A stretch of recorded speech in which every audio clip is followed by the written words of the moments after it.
Chapter 198. Yama Lord glanced at him and said in a low voice, "Just go. Why are you talking so much nonsense?" "Yes, yes, yes. I'll go now." He answered in surprise and hurried out. God had opened his eyes. His master was finally interested in women. He was so worried these 2 days. He was really afraid that his master would really become gay. Hui Lang, who had stayed in the Cool Breeze gang for several days, was coming back.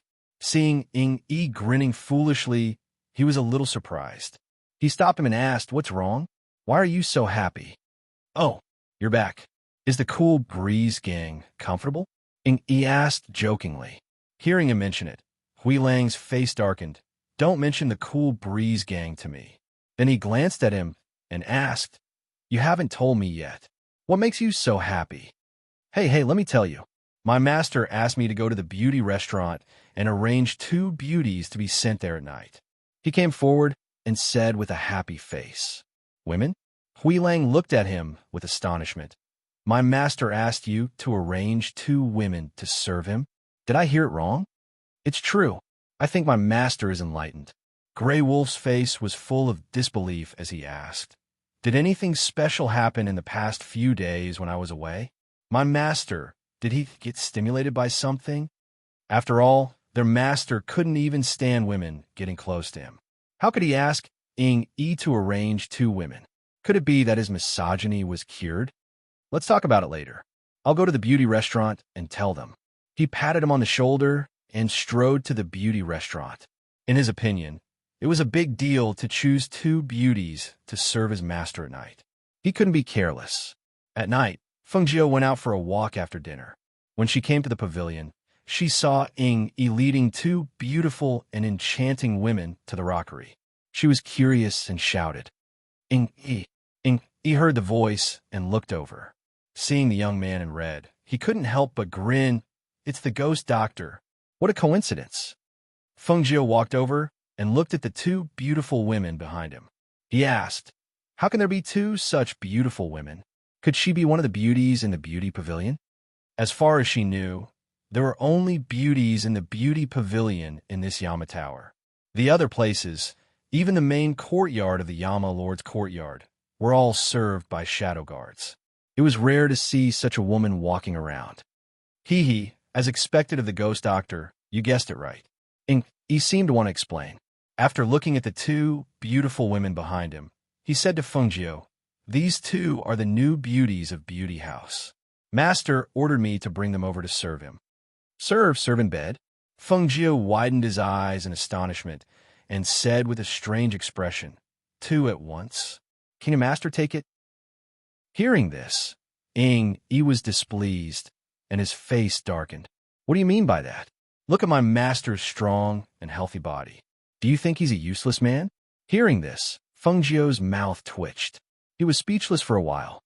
"I won't disturb the ghost doctor's stroll," Yi said and led them to the main courtyard. Seeing this, Fengjiu's eyes moved slightly, and the corners of his mouth curled up into a wicked smile. He immediately followed. Chapter 199. In the main courtyard, the Yama Lord, who had just finished bathing, walked out with water droplets on his hair. He sat down at the table and poured himself a glass of water. Just then, he heard Yi's voice from outside. "Master, come in." A deep and magnetic voice came from inside. He heard the voice and walked in. When he saw the Yama Lord sitting at the table, he went forward and asked, "Master, I've brought them here. Should I let them in now?" "Let them in." "Yes." Yi's voice was tinged with excitement. He immediately went out and brought the 2 women in. The Yama Lord looked at him strangely. He really didn't know what he was excited about. What he didn't know was that a certain restless little thing was climbing up the tree to the roof and quietly climbing to the roof of the main house. Because the main courtyard of the Yama Lord's courtyard was empty except for the 2 guards guarding it, no one noticed the red figure on the roof. After he brought the 2 women in, he retreated, closed the door on the way, and guarded outside the courtyard with a grin. In the room, the Yama Lord looked at the 2 beautiful women. In his mind, he thought of the girl's disfigured face. His eyes flashed, and he was a little distracted. "Master, Let this servant dry master's hair. One of the women said softly. She looked at the handsome man with eyes full of infatuation and joy. The Yama Lord came back to his senses, but when he saw that the woman was wearing a red dress, he frowned and said unhappily, "Who allowed you to wear red clothes?" He naturally released his pressure and the aura of a superior. The two women were so shocked that their legs went weak, and they knelt down. "Master, please forgive us." At this time, Feng Jiu came to the roof and held his breath. He quietly lifted a tile and looked inside. He saw the two women trembling in front of the Yama Lord. She thought to herself, he really doesn't know how to be gentle with women. "Get up and dry your hair." He calmed his face and tried to restrain his pressure. "Yes, yes." The woman in red quickly responded. She got up and went to the screen to pick up a towel. She carefully helped him dry the water droplets on his hair. The Yama Lord stared at the beautiful woman standing in front of him. He frowned and said, "You come here." "Yes." The woman nodded and looked up at the Yama Lord shyly. Then she walked up to him. Yama Lord stared at the slender waist in front of him and raised his hand to hug it. However, when he touched it, he felt that something was wrong. They were clearly the same woman with the same waist. Why did it feel different when he hugged it? When the woman saw Yin Zhu's grip on her waist tightened and loosened, she was overjoyed. She snuggled up to him and called out softly, "Master." As soon as the voice came out, his whole body was violently pushed away and fell to the ground in a sorry state. "Ah!" the woman exclaimed and fell to the ground. Her eyes were filled with tears. She looked at the man who suddenly changed his expression with a pitiful and timid look. When Yingyi heard the exclamation in the room, he quickly opened the door and ran in. What happened? However, when he saw the scene in the room, he was also a little dumbfounded. "Who allowed you to lean on me?" Yama Lord stood up. The pressure and cold aura spread out from his body. It was so terrifying that the two women in the room trembled and knelt down. They didn't dare to raise their heads. Suddenly, a small sound came from the roof. Yama Lord's eyes were cold. He shouted in a deep voice, "Who is it?" He gathered a palm wind and hit the roof. Chapter 200. When the Yama Lord saw the familiar red figure, his eyes narrowed, and he quickly rushed forward to catch the person. Feng Jiu also instinctively hugged his neck and buried his face in his head. When he felt safe, he raised his head and saw his dark face. He smiled awkwardly. "Yama Lord, I didn't disturb you, did I?" As soon as the voice fell, his eyes fell on his face without a mask. Suddenly, he felt that this face seemed to be a bit familiar. When Yingyi saw him again, he couldn't help but reach out to cover his face. Why is he everywhere? What the hell? And when he saw him fall, his master actually rushed forward to catch him, as if he was afraid that he would hurt him. At that moment, he was so nervous that his face turned pale. Oh no, his master really likes this kid. Holding the person in his arms, the Yama Lord's face darkened, and he asked with an angry voice, "Why did you climb to the roof? Don't you know that you will be mistaken for an assassin and killed? Damn it, why is this woman so troublesome?" If he hadn't seen clearly that it was her, he wouldn't have hit her again. Otherwise, she would have been dead by now. I climbed to the roof to admire the moon." "Yes, admire the moon." She smiled awkwardly, seeing that she was still in his arms. She quickly said, "Yama Lord, you can put me down." At this time, the Yama Lord's eyes fell on her arm. Her red clothes were torn, and there was a bloody cut on her white arm. When Feng Jiu noticed his gaze on her arm, she looked over as well. She smiled and said, "You must have been scratched by the tiles when you fell. It's not a big deal. I'll go back and bandage it." As she spoke, she struggled to get out of his arms, but who would have thought that he would not let her go? He even used that fierce and angry gaze to threaten her, causing her entire body to stiffen, not daring to move again. What's wrong with this person? He ignored the two delicate beauties and kept holding her, this man, without letting go. "Yama Lord, you shut up," he calmly shouted as he carried her to the table. Seeing the two women still kneeling there, he couldn't help but frown. Send them back." "Master, don't," Feng Jiu shouted, looking at the Yama Lord who was hugging her and refusing to let go, and said, "Didn't I come to serve you in bed?" Why did you chase him away? Look at these two beauties. They are so delicate and beautiful, and their figures are so hot. It would be a pity to send them back. Yi gave Fengjiu a rare look of approval, feeling that what he said was exactly what he was thinking. It wasn't easy for his master to send two beauties over to serve him, but if he were to send them back now, wouldn't his efforts be in vain? It didn't matter if his efforts were in vain, but the problem was if his master's orientation was really bent, what should he do? Serve in bed. The Yama Lord glanced at Fengjiu. Who told you that they are here to serve you? She said without thinking. Hearing this, the Yama Lord coldly glanced at Yi, then lowered his head to look at the woman in his arms, and asked, So, you sneaked onto the roof? I haven't seen a dragon and two phoenixes fight before. As soon as she said this, she felt that something was wrong and quickly shut her mouth. Chapter 201. The Yama Lord glanced at him and sat down at the table with Fengjiu in his arms. Bring the medicine. Seeing this, Yi had no choice but to take the two women out. At the same time, he brought in the medicine and put on the table. Seeing his master holding the boy and sitting on his lap, he opened his mouth and wanted to say something, but he didn't know what to say. Fengjiu's body stiffened. Sitting on the Yama Lord's lap was like sitting on a needleboard. It was uncomfortable, but someone didn't seem to notice anything wrong. He continued to do his own thing and didn't feel anything wrong. Hades, about that, my injuries are nothing. I won't trouble you to apply medicine for me. I'll go back first. As she spoke, she tried to stand up, but as soon as her butt left his thigh, it was pressed down. Sit down. Her body stiffened and was pressed back to his lap. She didn't dare to move. When Yi saw this, he could only sigh softly and walk outside to guard the door. Needless to say, his master was in deep trouble and couldn't be pulled back. Yi, why did I see the two women crying and going back? What's going on? Didn't master let them serve him? Hui Lang came in and saw Yi outside the door. He couldn't help but be curious. Why are you here? Yi stood at the door and glanced inside. He stepped forward and stopped the man. He didn't want him to see that his master was holding the young man and applying medicine to his wound. What's going on? Why are you stopping me? Hui Lang didn't know what was going on. Seeing the door wasn't closed, he poked his head inside and saw Yi blocking his way. He couldn't help but be annoyed. He reached out and pulled him away. What are you doing? But when he saw the scene in the room, his legs went soft and he almost fell down. I didn't see wrong, right? Master is holding that kid?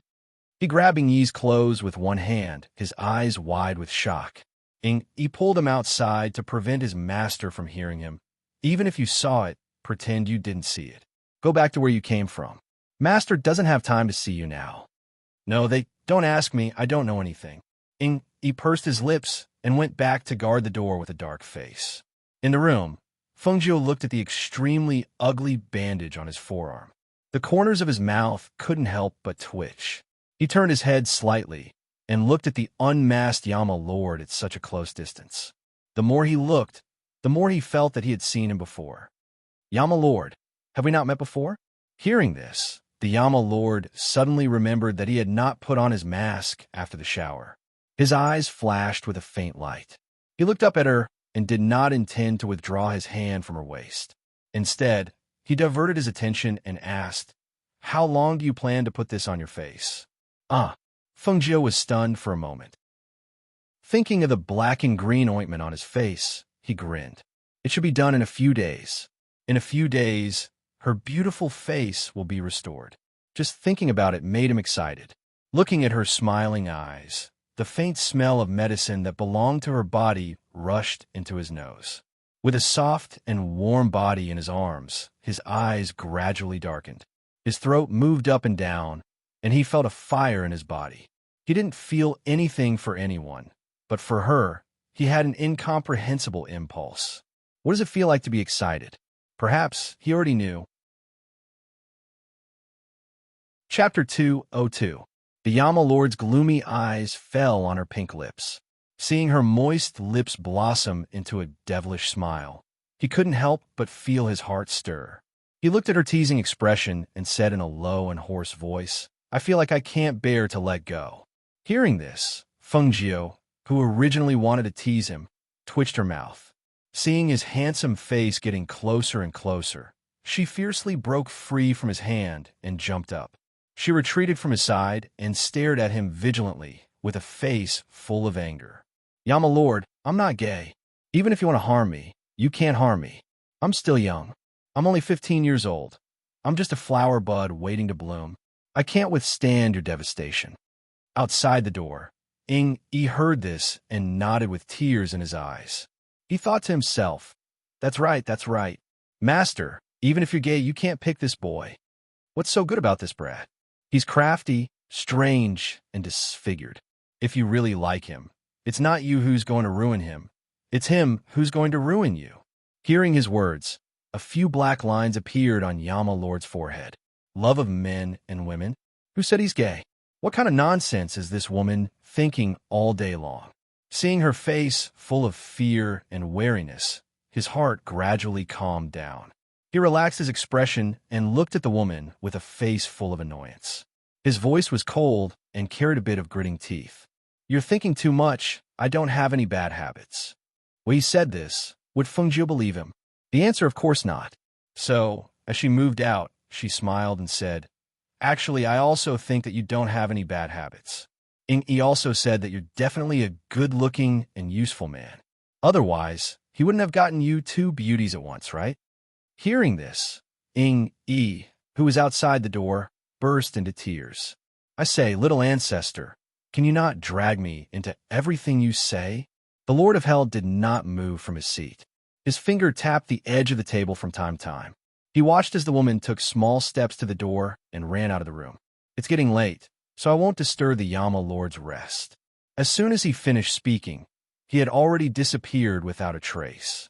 Yi, hearing his master calling him from inside the room, Yi braced himself and walked in. Master, you told her that I want you to bring 2 women to serve me in bed?" Yama Lord's eyes fell on Yi with a faint smile, and he didn't dare to raise his head. This subordinate met the ghost doctor at the pavilion. He asked this subordinate just cold sweat the size of beads seeped out from his forehead, and he couldn't even speak properly. "Maybe you want to stay in the Cool Breeze gang for a few days?" Hearing this, Yi's face turned pale, and he knelt down with a thump. "Master, this subordinate will not do it again. Leave. If there's a next time, I won't forgive you." He waved his hand, indicating that Yi should leave.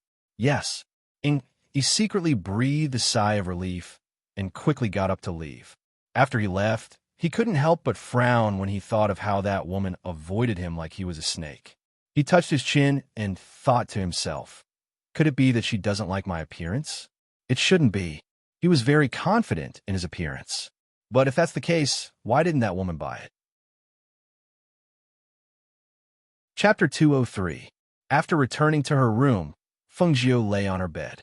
After thinking for a while, she decided that she should run away. That Yama Lord was a little abnormal. Her face was almost healed, so it was better to find a time to escape. If she stayed any longer, who knows what would happen. The next day, she gave the concocted medicine to Elder Lin and took a lot of spiritual herbs from the medicine house. Just as she was about to walk out of the medicine house, she saw Elder Lin coming in with a big box. So she asked, "Elder Lin, what is that in your hand?" This is a 1,000-year-old ginseng, a rare treasure in 100 years. Look, this is the best of the best." He opened the box, his eyes full of excitement. Just a small piece of this 1,000-year-old ginseng can save the life of a weak person. In many cases, it is a life-saving medicine. What a big one. The roots are intact and the texture is clear. It is indeed a rare treasure. Her eyes lit up. She reached out to touch it, but Elder Lin covered her hand. He looked at Fengjiu warily and held the box in his arms. This is a treasure among treasures. Don't think about this 1,000-year-old ginseng. This thing should be saved for a life-saving situation. I know, I'm just looking.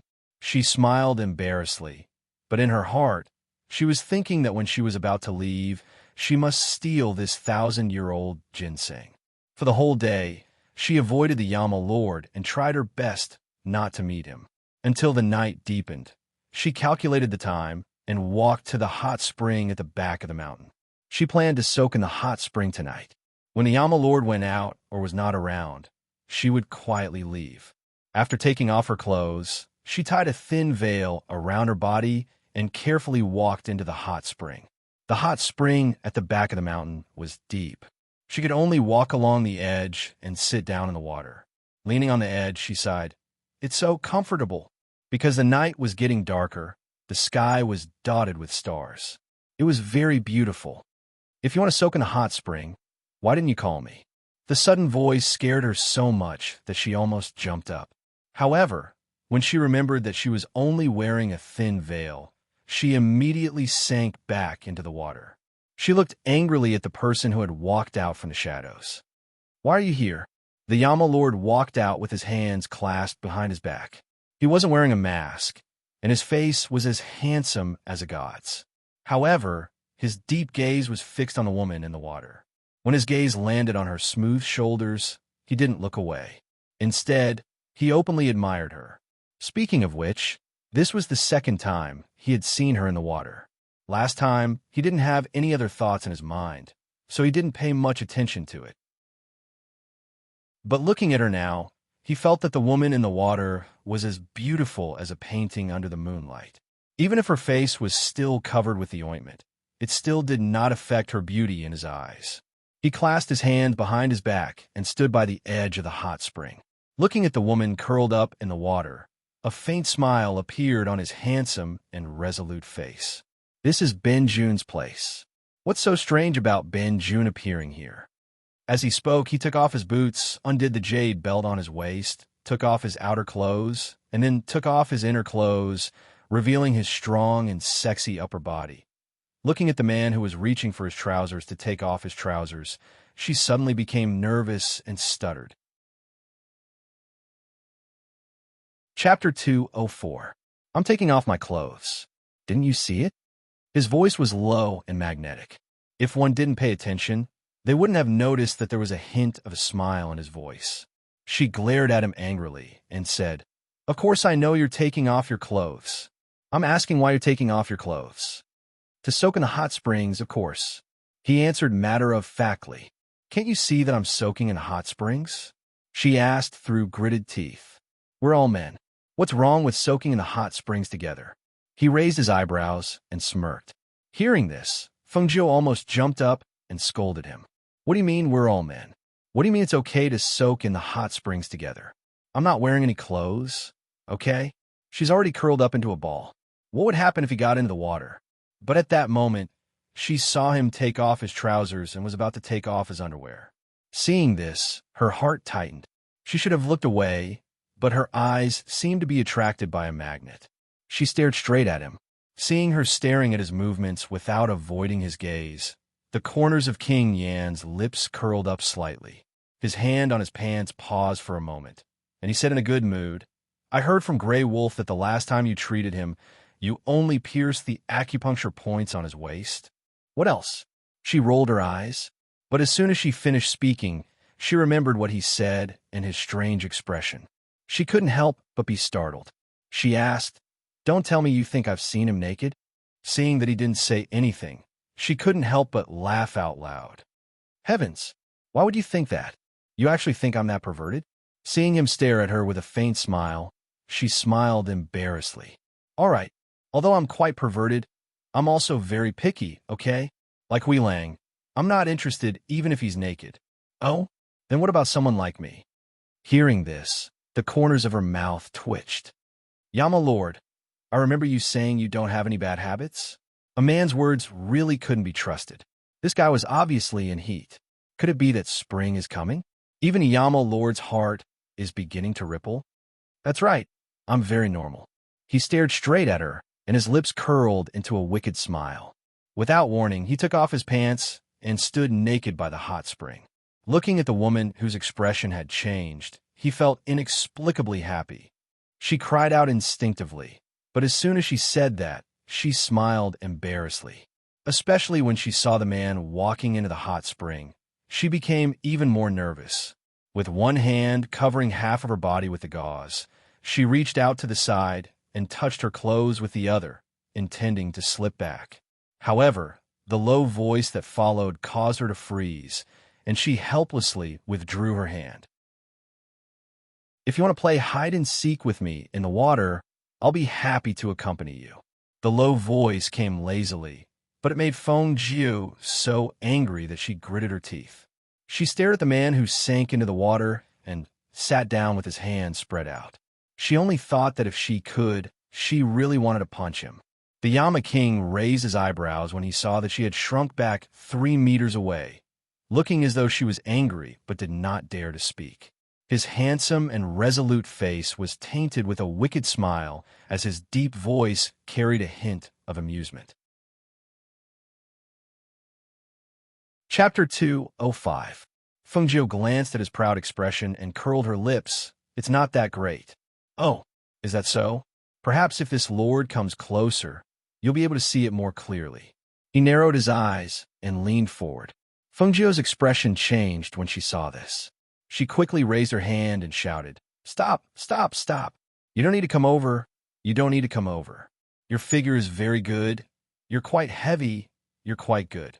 All right?" What kind of people were they? Even if they wanted to be a hooligan, they shouldn't act like this, right? Did he still want his face? Yama Lord did not go over. In his opinion, she was definitely his woman. Thus, he was not in a hurry at this moment. He didn't want to frighten her and lose more than he could gain. "Come over and wipe this lord's back." He leaned against the edge, leaving only his back for her. Seeing this, Feng Jiu's eyes flashed. She thought for a bit and said, "If you want me to wipe your back, I can do that. However, you have to maintain this position and not turn your head." He lazily responded, the corners of his lips slightly hooked. This little woman, she still didn't know that her identity as his woman had already been seen through. Feng Jiu only walked over after he responded. When she arrived behind him, a complicated look flashed through her eyes. She was only an alchemist that he had caught, but he actually left his back to her without any precautions. She really didn't know where his trust came from. It had to be known that if it was someone with bad intentions, if he left his back to someone else, they could lose their life at any moment. "Where's the towel? Did you bring it?" she asked. She saw him reach out and hand over a white towel. After receiving the towel, she began to wipe his back. Even she felt that it was a bit inconceivable. She was actually soaking naked in a hot spring with a man, and she was even wiping his back. This was something that she would never have dared to imagine before. A bit harder. His voice was slightly hoarse, for no other reason than the fact that she was rubbing it too lightly. It was like she was scratching an itch, causing a wave of evil fire to surge through his body. Feng Jiu could naturally hear that his voice was low and hoarse. She glanced at him and cursed in her heart. She increased her strength. She originally wanted to use the silver needle hidden in her hair to make him unconscious before leaving. But when she thought of his inexplicable trust, she couldn't do it. After a while, her hands were sore, but a certain man was so comfortable that he didn't move. She stopped and said, "Yama Lord, you should have enjoyed enough, right? My hands are so sore, and my skin is almost wrinkled." You could go back first," he said lazily, lying still. Hearing this, she saw that he was lying on his stomach with half-closed eyes. Only then did she move back to where she left her clothes and put them on in the water. Yama Lord watched as she turned her back to put on her clothes, then emerged from the water. She stood up in her wet clothes and planned to walk out. He couldn't help but frown. "You're going to walk back in these wet clothes?" Because of the wet clothes, they stuck to her body tightly, outlining her exquisite figure. Although she was hugging a ball of gauze in front of her, that faintly discernible charm made his body heat up. What's more, there were many guards on the way back. Wouldn't they all see her naked? What's wrong with wearing wet clothes back? I'll change when I go back to my room. Chapter 206. Wear this lord's robe and go back. A low and hoarse voice came from behind her. His warm breath sprayed into her ear, making her ears feel itchy and numb. She lowered her head slightly and looked at the man's arm that wrapped around her from behind. That strong arm wrapped around her whole body, and a robe was draped over her body from the back to the front, covering her whole body. She didn't turn around.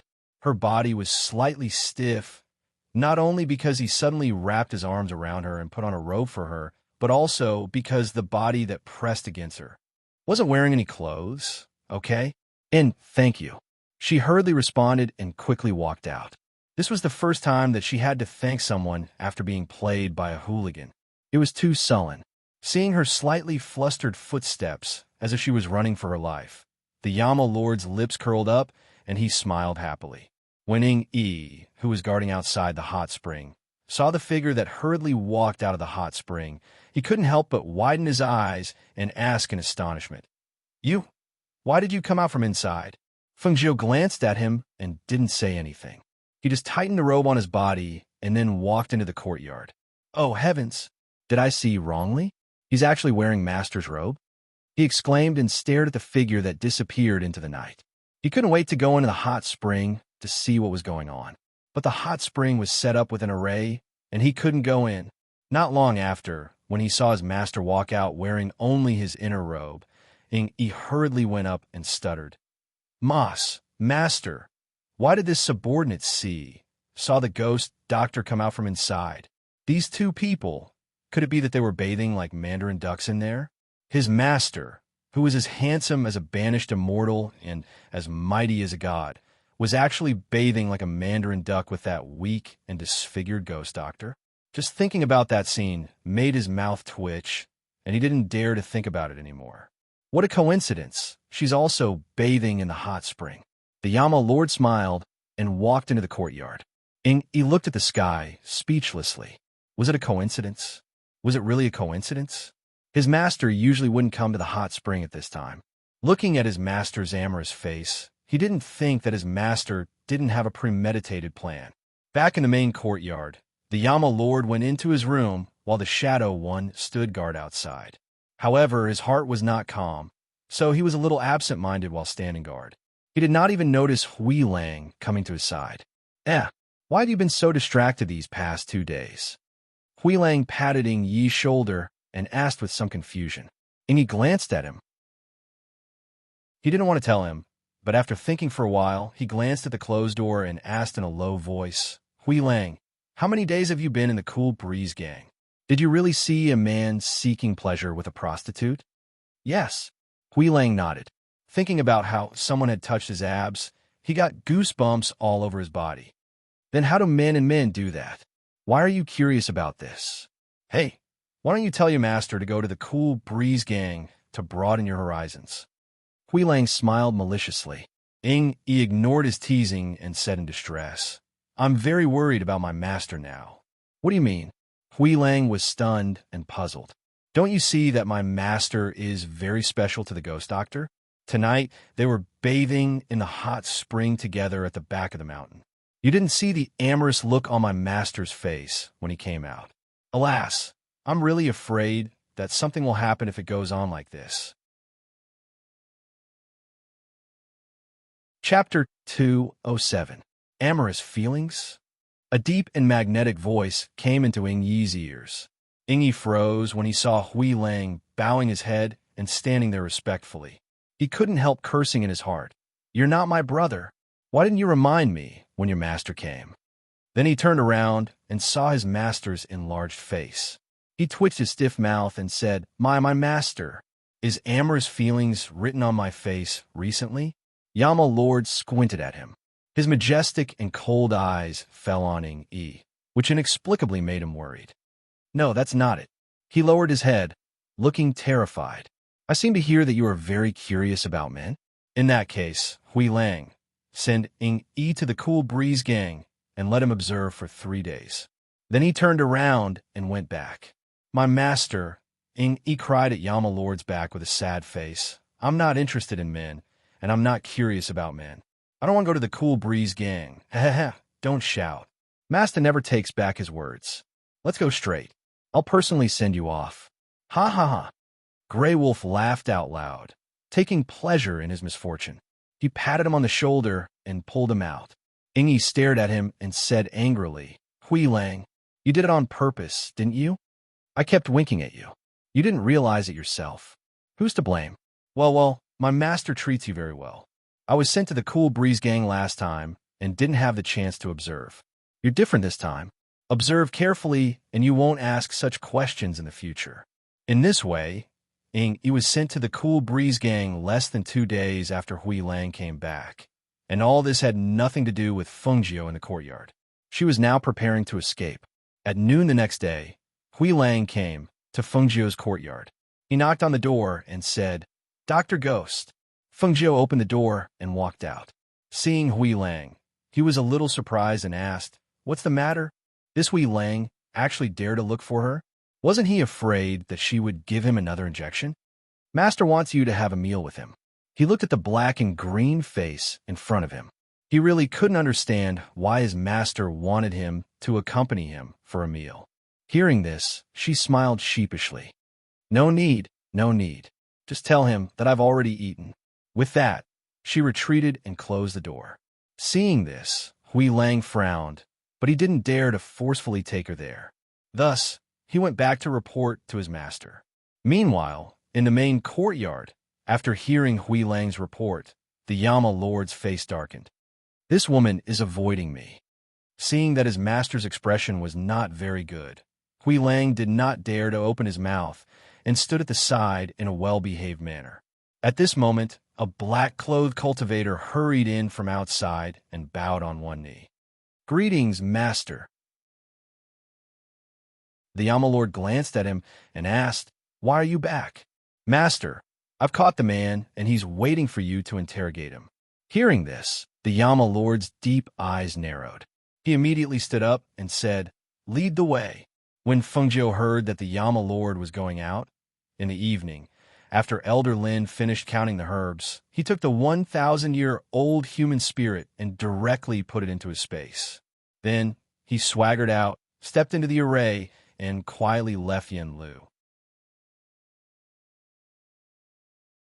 Chapter 208. Hearing this, the Yama Lord's face instantly darkened. A cold and dangerous aura emanated from his body. He narrowed his deep eyes and stared at Elder Lin. She ran away. Elder Lin and Hui Lang, who was standing behind the Yama Lord, could not help but tense up when they felt the cold aura in the air. Yes. When I went to the medicine building, I saw that the 1,000-year-old ginseng was missing. I went to look for Gue, but he was also missing. I asked the guards, and they said that they saw him wandering around in the evening. No one noticed him. So. The Yama Lord narrowed his eyes and looked at the dark sky. His eyes were dark, and his lips were tightly pursed. He said in a deep voice, "Hui Lang, take someone out to look for her immediately." Yes. Hui Lang accepted the order and was about to leave when he heard the Yama Lord's voice again. "If you find her, don't touch her to avoid hurting her." Hearing this, the corners of Hui Lang's mouth twitched. He quickly lowered his head and answered, "Yes." Then he quickly left. The Yama Lord walked. He did not return to the main courtyard.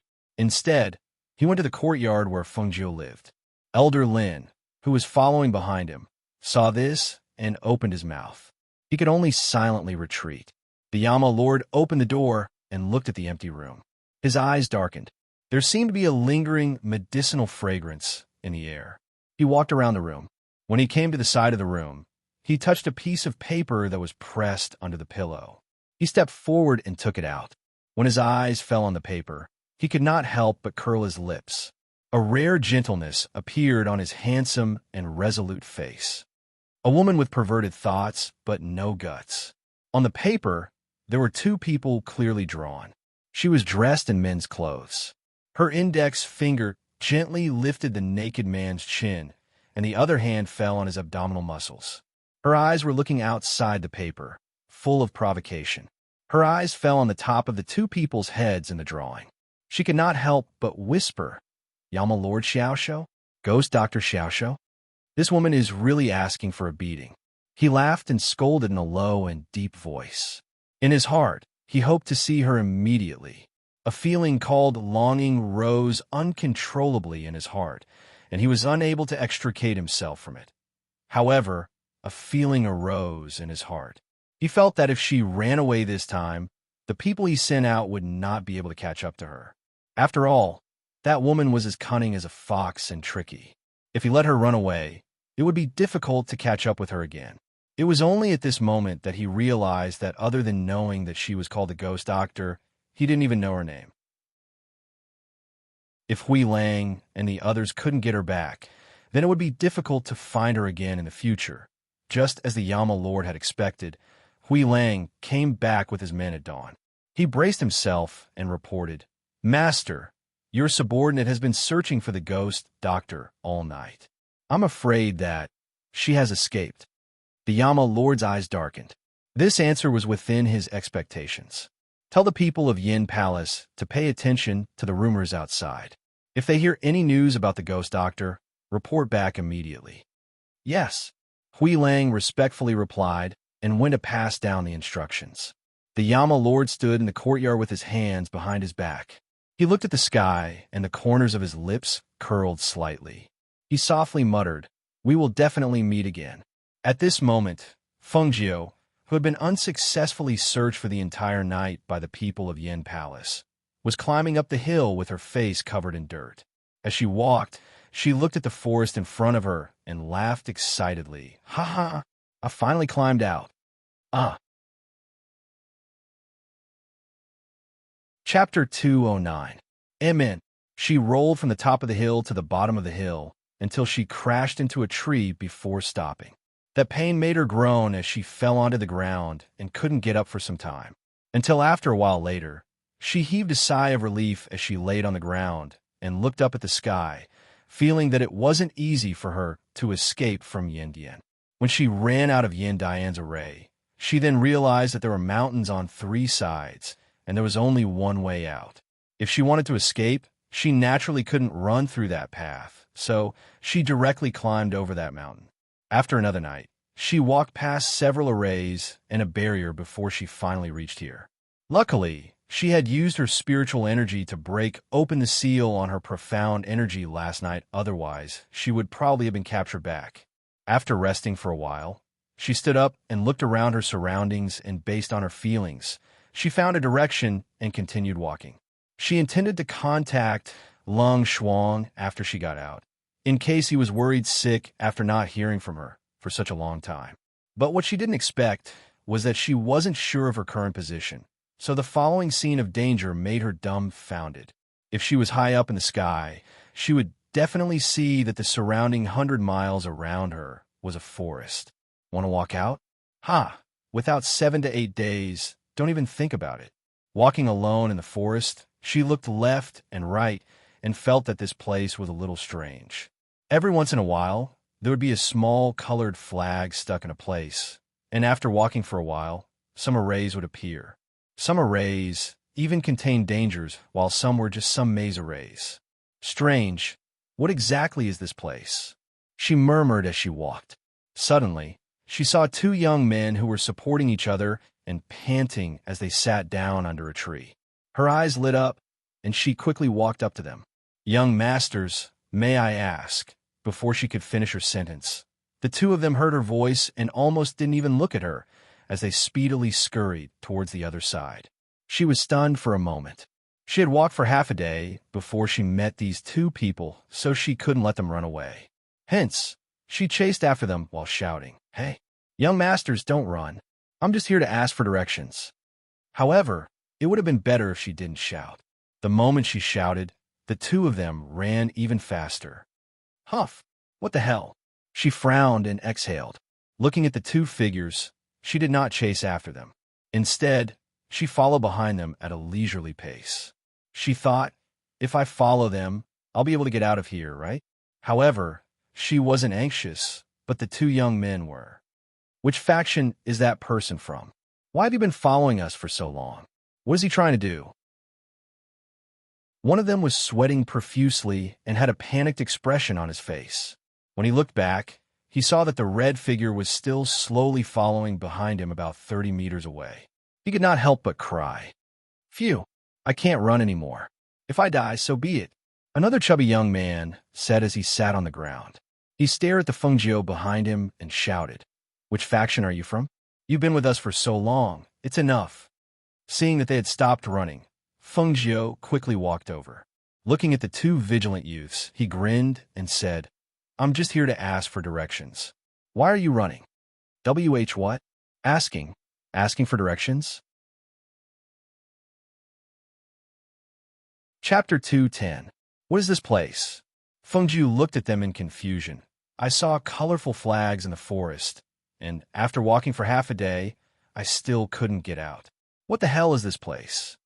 Hearing this, the two finally believed that he was just asking for directions. At this moment, the two heaved a sigh of relief. The slightly fatter youth stared at him and said in a displeased tone, "Brother, you're too unkind. We were just asking for directions, and you chased us for half a day? You even scared us half to death. What is this place? Why did you run away when you saw me?" She asked in confusion. This is a training ground. In this forest, there are some villains and evil cultivators captured by the three sects and the School of Stars and Clouds over the years. We're cultivators from the Gue-E sect, and we came here to train together with the other sects and the School of Stars and Clouds. Then why are you running? Fengjiu raised his eyebrows. This was a training ground? No wonder she had passed through so many formations and that protective barrier. If she didn't have the space treasure, she probably wouldn't have been able to pass through that barrier. It's all because of those damned cultivators from the Qianghua sect. They actually wanted to rob and kill. The fatter youth said angrily, his face full of anger. We were originally traveling with them, and we killed many demonic beasts and evil cultivators along the way. We got a lot of things, but they were greedy and violated the agreement between the sects and the school. They even said that if we killed them, no one would know. Those damn bastards. When I get out, I'll definitely report this to Master and get justice. Oh, Fengjiu nodded, showing that he understood, and asked, "Then you haven't told me. How do we get out?" "It's not that easy to get out." The two said dispiritedly, "There's a barrier here. Outsiders can't get in, and people can't get out." As soon as they finished speaking, the two seemed to realize something and looked at Fengjiu in astonishment. "How did you get in? You're not from any sect or school, nor are you an evil cultivator or an evil cultivator. How did you get in?" Fengjiu rubbed his chin and thought for a while. He glanced at the two of them and said, "Actually, let me tell you, I'm a student of the Academy of Stars and Clouds, but I accidentally offended someone and was knocked unconscious and thrown here. That's why I don't even know where this place is." "You are a student of the School of Stars and Clouds?" The skinnier youth looked at him suspiciously. "Then why aren't you wearing the School of Stars and Clouds uniform?" She rolled her eyes and said speechlessly, "I already said that he was knocked out and thrown in here. How could he still be wearing his uniform?" The two of them did not know much about the happenings within the School of Stars and Nebula. Hearing what he said, they thought that it was impossible for an outsider to barge in. It should be as the young man said, that he had offended someone and was thrown in here. Hence, the two of them looked at each other and did not ask any more questions. Fatty looked at Fengjiu and said, "If you want to get out, you need to accumulate 1,000 experience points. Looking at you, I don't think you even have an experience jade plate." Fengjiu could be said to be blind. He really did not know much about the academy and sects. Hence, when he heard this, he could not help but ask curiously, "How do I accumulate experience points? What does it have to do with the experience jade plate?" Chapter 2:11. Fengjiu smiled embarrassedly and said, "Please tell me more about it." The experience jade tablet was personally imbued with divine sense by the principal of the School of Stars and Clouds, Senior Immortal Redwood. As long as a drop of divine sense is dripped into the jade tablet, as long as we kill magical beasts or evil cultivators in the training forest, the experience jade tablet will automatically record the experience points. Once the 1,000 experience points are filled, the training will end. Otherwise, we will have to stay here forever.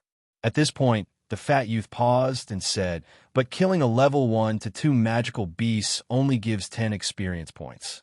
Level 3 to level 4 magical beasts give 30 experience points. However, these level 3 to level 4 magical beasts have the strength of a level 6 or 7 martial master.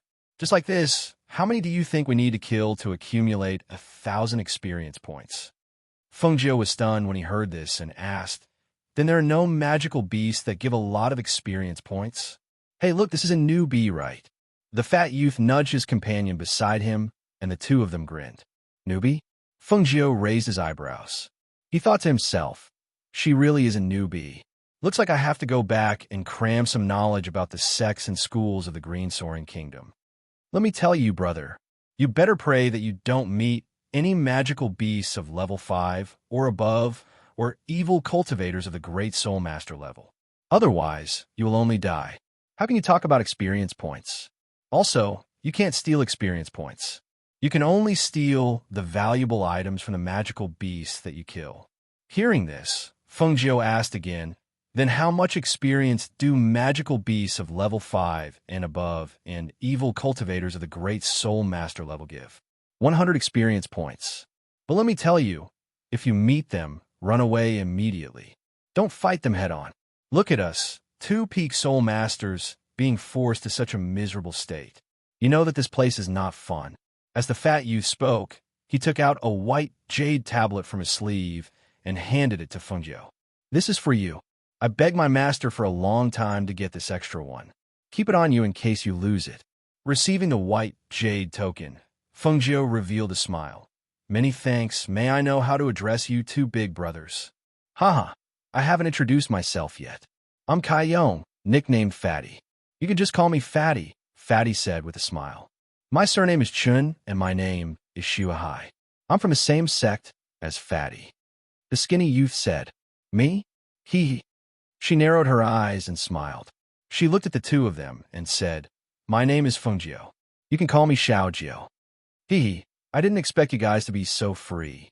They're actually chatting here." A sinister voice rang out, startling Fatty and Chun Shuefa so much that they jumped up. "Li, it's you again." Other than anger on their faces, there was also a trace of panic and vigilance. Feng Jiu turned around and saw that there were 4 men and 1 woman.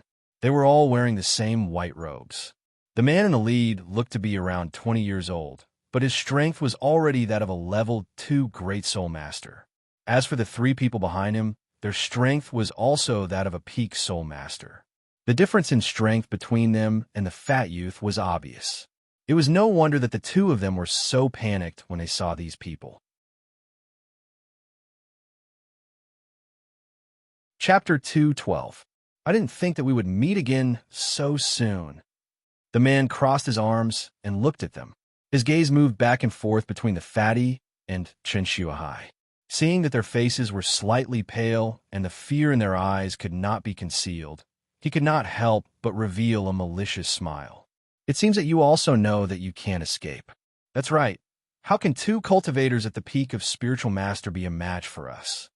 As long as you let us go, we can give you everything we have, and we promise that we won't tell anyone about what happened here." Chun Shuahai forced himself to be calm as he spoke. "Ha ha!" The few of them raised their heads and laughed out loud. The voluptuous woman among them looked at them with disdain and said, "If we kill you, everything you have will also be ours. Moreover, dead people don't speak." Not bad, not bad." The leader reached out and hugged the woman in his arms.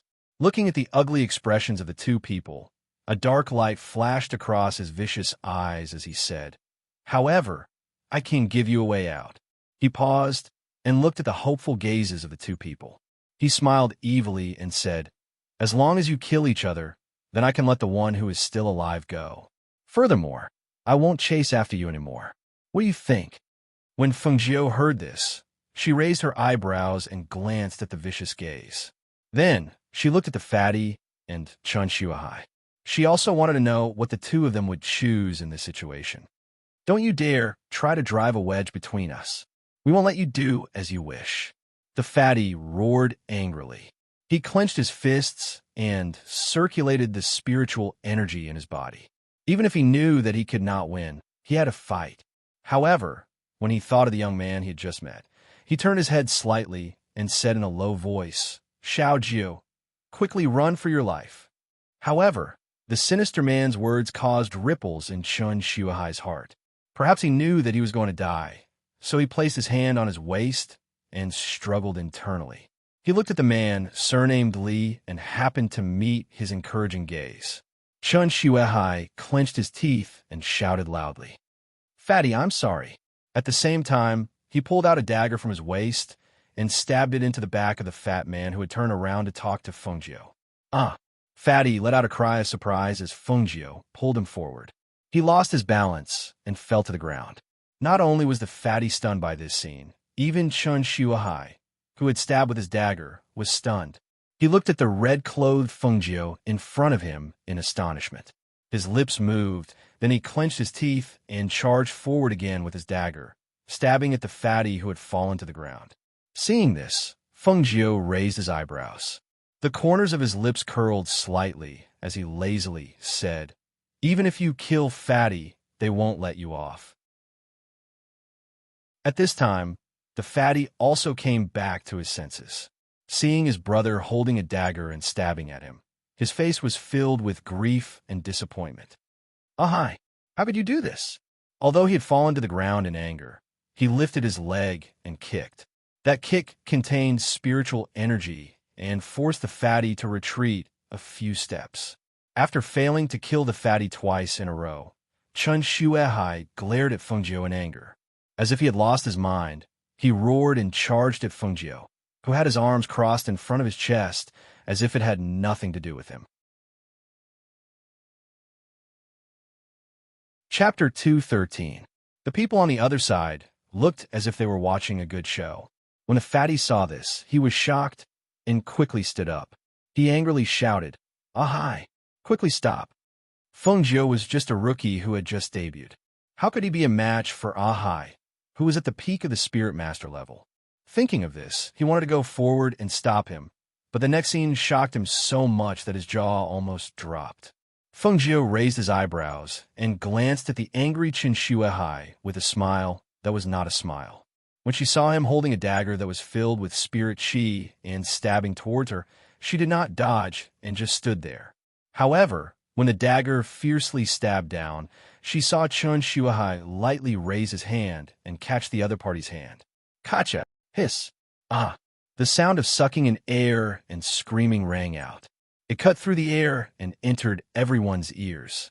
The sound of bones breaking, as well as the painful expression on Chun Shuehai's face, caused everyone to look at the red-clothed young man with shock and astonishment.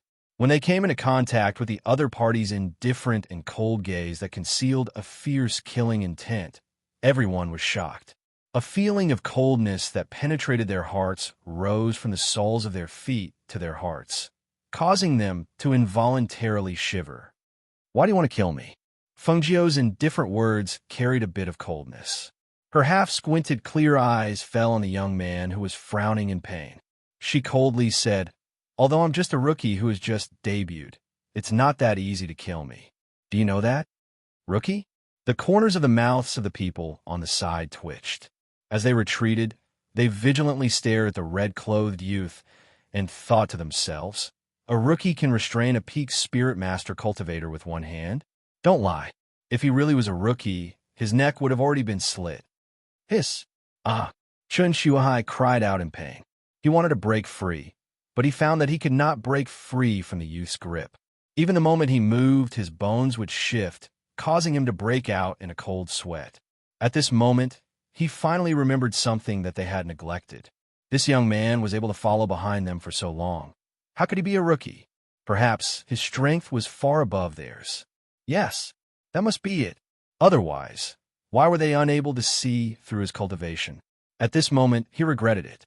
Perhaps he didn't need to do this. The youth would have helped them at the critical moment, but now, Xiao Jiao, I know I was wrong. Please forgive me. I was just confused for a moment. Please spare me. He endured the bone-piercing pain in his hand and hurriedly begged. He looked at the equally shocked Fatty and said, "Fatty, Fatty, I really didn't do it on purpose. I was just confused for a moment. Fatty, help me out." Fatty took a deep breath to calm himself down. Just as he was about to speak, he heard Fengjiu's cold voice. "I usually don't show mercy to those who want to kill me." As soon as he finished speaking, everyone's heart stopped. They only saw the red figure use a strange technique to grip Chun Shuehai's throat. With a crack, his life was cut off. Looking at Qin Shuhai, who had collapsed before he could even scream, Fatty swallowed his saliva, and his face was filled with horror. Heavens! Chapter 214. Just as the people who saw this were about to slip away, they heard the red-clothed youth's lazy voice that carried a dangerous aura. "You want to leave?" Their footsteps paused, and their expressions stiffened. Perhaps it was because the red-clothed youth's decisiveness and ruthlessness scared them, or perhaps it was because of his unfathomable strength, but they didn't want to make an enemy out of him. Their intuition told them that if they made an enemy out of this red-clothed youth, they would definitely die miserably. The fatty stared blankly and didn't react to the sudden change in the situation. Shouldn't they be the ones thinking of a way to escape? How did it become the other party trying to slip away? One had to know that aside from the peak Spirit Master cultivators, there was still a great Spirit Master cultivator. His heart was startled, but his gaze was still fixed on Fengjiu. He wanted to see through his cultivation, but he discovered that he couldn't see through the other party's true cultivation. All they could see was the cultivation that he revealed and was willing to let them see. At this moment, seeing the evil and dangerous aura on Fengjiu's body, they realized that this youth was the most terrifying. "What do you want?" The lead cultivator didn't have a trace of viciousness, only vigilance. Hearing this, Fengjiu narrowed his eyes and smiled maliciously. "Of course I want to rob you. Hurry up and hand over your valuables. Otherwise, I don't mind killing you first and then robbing you. After all, if you die, your belongings will become ownerless." Hearing this, the corners of the people's mouths twitched. These words were originally said by them, but now it came from this youth's mouth. The wheel of fortune had turned too quickly. "Senior Lee, even if we attack together, we still don't have a chance of winning." A cultivator unwillingly lowered his voice and asked. His gaze was fixed on a youth in front of him who was asking for a beating. The opponent's strength is unfathomable. Just the speed at which he grabbed Qin Shuhai's throat is not something you or I can compare to. If we meet him head-on, I'm afraid we'll lose our lives. The Li cultivator frowned and stared at Fengjiu. He said in a low voice, "Brother, I'm willing to give you all the valuables we've obtained on our way here. However, I hope you'll keep your word and not attack us after taking our things. That will depend on how much sincerity you have in your offer." Hearing this, the man with the surname Li gritted his teeth and said to the people beside him, "Take out everything." As he spoke, he took out the magic beast furs and some useful beast horns that he had hunted along the way and placed them on the ground. When the people behind him saw this, although they were unwilling, they had no choice but to take out the items and place them on the ground one by one. The fatty at the side stared at the things on the ground for a while before shouting, "The one surnamed Li still hasn't taken out the beast crystals. That's the precious one." When the man with the surname Li heard this, his face darkened and a vicious look flashed across his eyes as he stared at the fatty. Finally, under Fengjiu's half-smiling gaze, he painfully took out the 2 beast crystals and placed them on the ground. "Everything is here." Seeing this, Fengjiu nodded. "All right, you may leave." The few of them glanced at the pile of things on the ground before forcefully averting their gaze and quickly leaving. After they left, the fatty looked at the valuables on the ground, and his face overflowed with excitement as he looked at Fengjiu, Xiao Jiuyuv. Just as he spoke, he was interrupted. "Phew, you scare me to death." Chapter 215. Seeing this, Fatty's mouth twitched, and he asked, "Kid, are you just trying to scare people?" Perhaps from the bottom of his heart, he still didn't quite believe that this youth's cultivation was stronger than that surnamed Lee's. After all, the other was a great Spirit Master cultivator. Even if he couldn't see through his cultivation, at most a peak Spirit Master would be a bit stronger than him. Moreover, if he was really strong, he wouldn't be so scared that his legs went soft and he sat on the ground, right? She made a shushing gesture and looked around. Then, she picked up the 2 beast crystals and looked at them. "This is really good stuff. Not every magical beast has it." She played with the 2 beast crystals and kept them in her space. Looking at the pile of things on the ground, She waved her hand and kept them all in her space. Seeing this, Fatty looked at him strangely, feeling that this person didn't understand. You said he was weak, but he could kill the peak spirit master Chun Shuehai in seconds. You said he was strong, but why didn't he see the arrogance and self-satisfaction of a strong person? Instead, he was neurotic and strange. I'll give you the things on him. Fengjiu gestured and looked at Chun Shuehai's body on the ground. Thank you. Fatty cupped his fist in thanks and kept the bag at his waist. Looking at the dead person, he had a complicated feeling. He didn't expect that after being brothers, it would end like this. Let's go, let's go. Fengjiu patted his shoulder and said. Fatty responded. Finally, he gathered a cluster of flames in his palm and burned the body to ashes to prevent it from being torn apart by the magical beasts. Fengjiu, who was in front, turned back to take a look. His lips curled and his eyes flashed. This Fatty was indeed loyal. The two of them walked forward. Under Fengjiu's lead, Fatty was surprised to find that they didn't encounter a single array. He couldn't help but become more curious about Fengjiu's identity.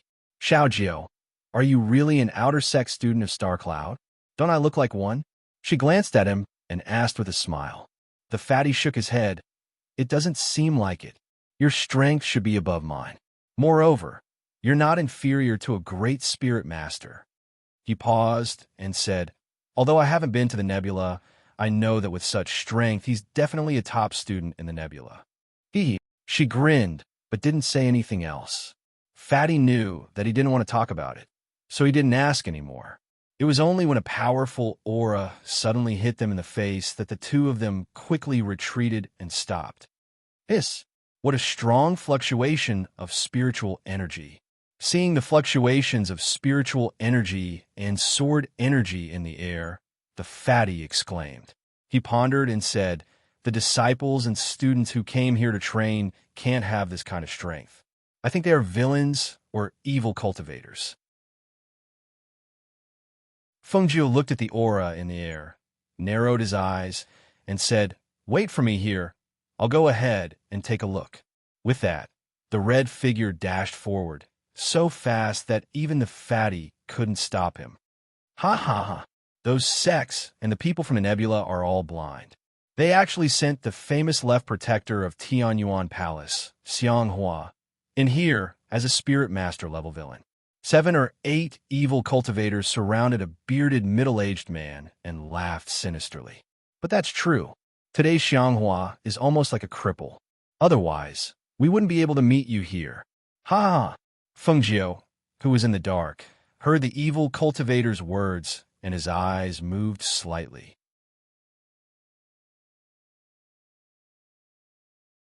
Chapter 216.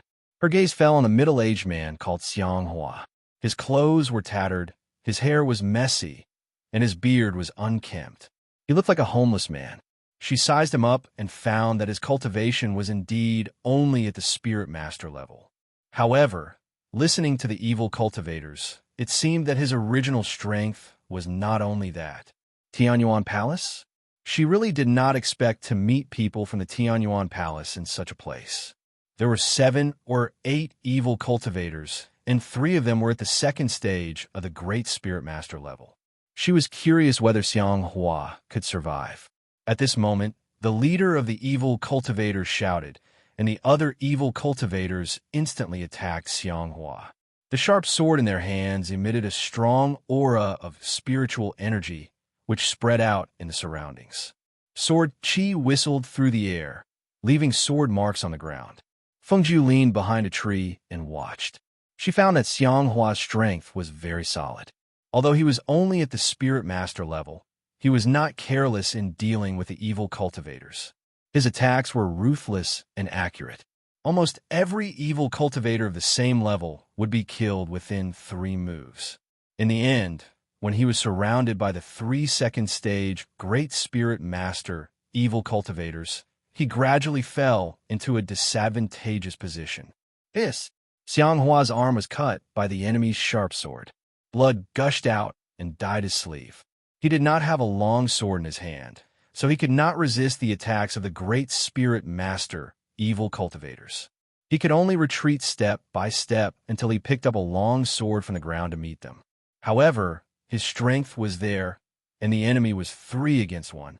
After a long battle, there was no doubt that he would lose. Looking at Xianghua, who was hit by a sword on the left and a blade on the right, Fengjiu's eyes flashed, and she pondered. She was not familiar with the people from the Tianyuan Palace. She did not know what kind of people they were. Was he really an unpardonable villain? However, when she recalled her master's words, she sighed helplessly in her heart. When she saw the 3 evil cultivators' hands slashing toward Xianghua, she moved her fingers slightly, and 3 silver needles containing hidden strength shot out from her fingers. And the 3 of them let out a muffled groan as their bodies instantly froze. They raised their swords and were about to slash down, but they were unable to do so. They only felt a numbing sensation spreading through their bodies, making them unable to exert any strength. In the next moment, the swords in their hands also fell to the ground. Seeing this, Xianghua narrowed his eyes, and a fierce look flashed in his eyes. The sword in his hand instantly slashed across the throats of the 3 people, causing blood to spurt out. After killing those heretical cultivators, Xianghua looked at the red figure leaning against the tree. He cupped his hands and said, "Thank you." Then he turned and left. Seeing this, Fengjiu raised his eyebrows. "Wait." Xianghua frowned and looked sternly at Fengjiu, asking silently, "You're the left protector of the heavenly Yuan Palace. Not bad. You're a villain." Hearing this, he sneered, "Villain? How many decent people hadn't killed before? Some of them are even worse than us." Fengjiu nodded in agreement and asked, "How did you get in?" She was curious.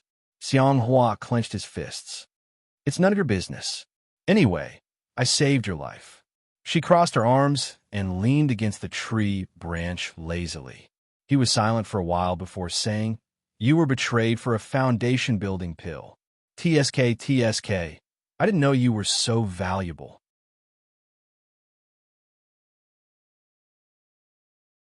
Chapter 217. Xianghua's face darkened as he glanced at Fengjiu and walked away. This time, Fengjiu didn't call out to him, but watched him walk away. Not long later, he disappeared into the forest. Xiaojiu? Fatty had been waiting there for a long time, and hearing that there wasn't any movement, he came over to take a look. When he saw the few corpses of the evil cultivators on the ground, he was slightly stunned. "You killed them?" "No. The person who killed them has left." Fengjiu shrugged and said. Seeing an evil cultivator's robe puffed up, she couldn't help but go forward to take a look. What was hidden in his arms was not anything else but an egg slightly bigger than a fist. "What egg is this? There are patterns on it?" She looked at it, but couldn't make out anything. Fatty took a look and said, "This is a magical beast egg." Actually, why would there be a magical beast egg? Just at this moment, a rustling sound was heard. Both of them looked around, and when their gazes landed on a huge python, which was about 6 meters long, Fengjiu's face was filled with astonishment and seriousness. "Hiss! This is a 7th-tier giant python. Quickly run." Once his voice fell, he broke into a run. But after running for 20 meters, he saw that Fatty was still standing there hugging the egg. He couldn't help but shouted, "Fatty, quickly run. Run, run, I can't run." Hearing his sobbing voice, Fengjiu then noticed that his body was trembling. That pair of legs were shaking as he stood there watching that giant python scurrying forward. "Damn it," she cursed softly. She thought that this fellow was very daring. Who knew that when he saw a 7th-tier giant python, he was so frightened that he kept trembling and couldn't even run. Seeing that giant python pouncing towards him with its mouth wide open, she gritted her teeth and mobilized the profound energy in her body, dashed forward and dragged him away. Hiss, hiss, hiss. However, that was a 7th-tier giant python. Its speed and ability was equivalent to a golden core cultivator. If Fengjiu was alone, it would still be fine. But she had to drag Fatty along, so her speed was naturally greatly reduced. "Woo! It's catching up," Fatty shouted in fear. Every time the python slithered forward, it would open its mouth and bite him. Every time, it would almost bite him. He was so frightened that his body went limp and cold sweat broke out. If it wasn't for Feng Jiu pulling his collar and dragging him along, he would have probably become the giant python snack. Bang!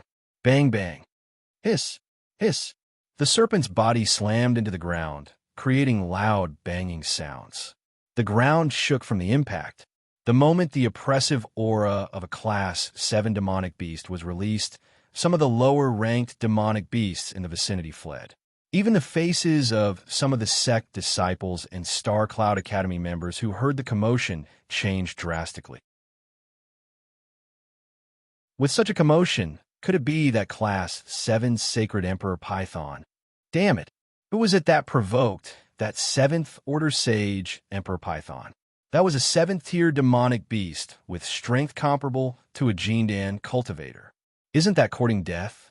Those who heard the commotion all ran away, afraid that they would bump into that Class 7 Sacred Emperor Python. On the other side, Feng Jiu and Fatty, who were being chased by the Sacred Emperor Python, were not in a good situation. Rip. The sound of clothes being torn was heard. A large piece of cloth was torn from her buttocks, revealing a white patch. He was so shocked that his heart tightened. He swallowed his saliva and shouted in a trembling voice, "Xiao Jiu, 9th brother, 9th master, quick, quick run."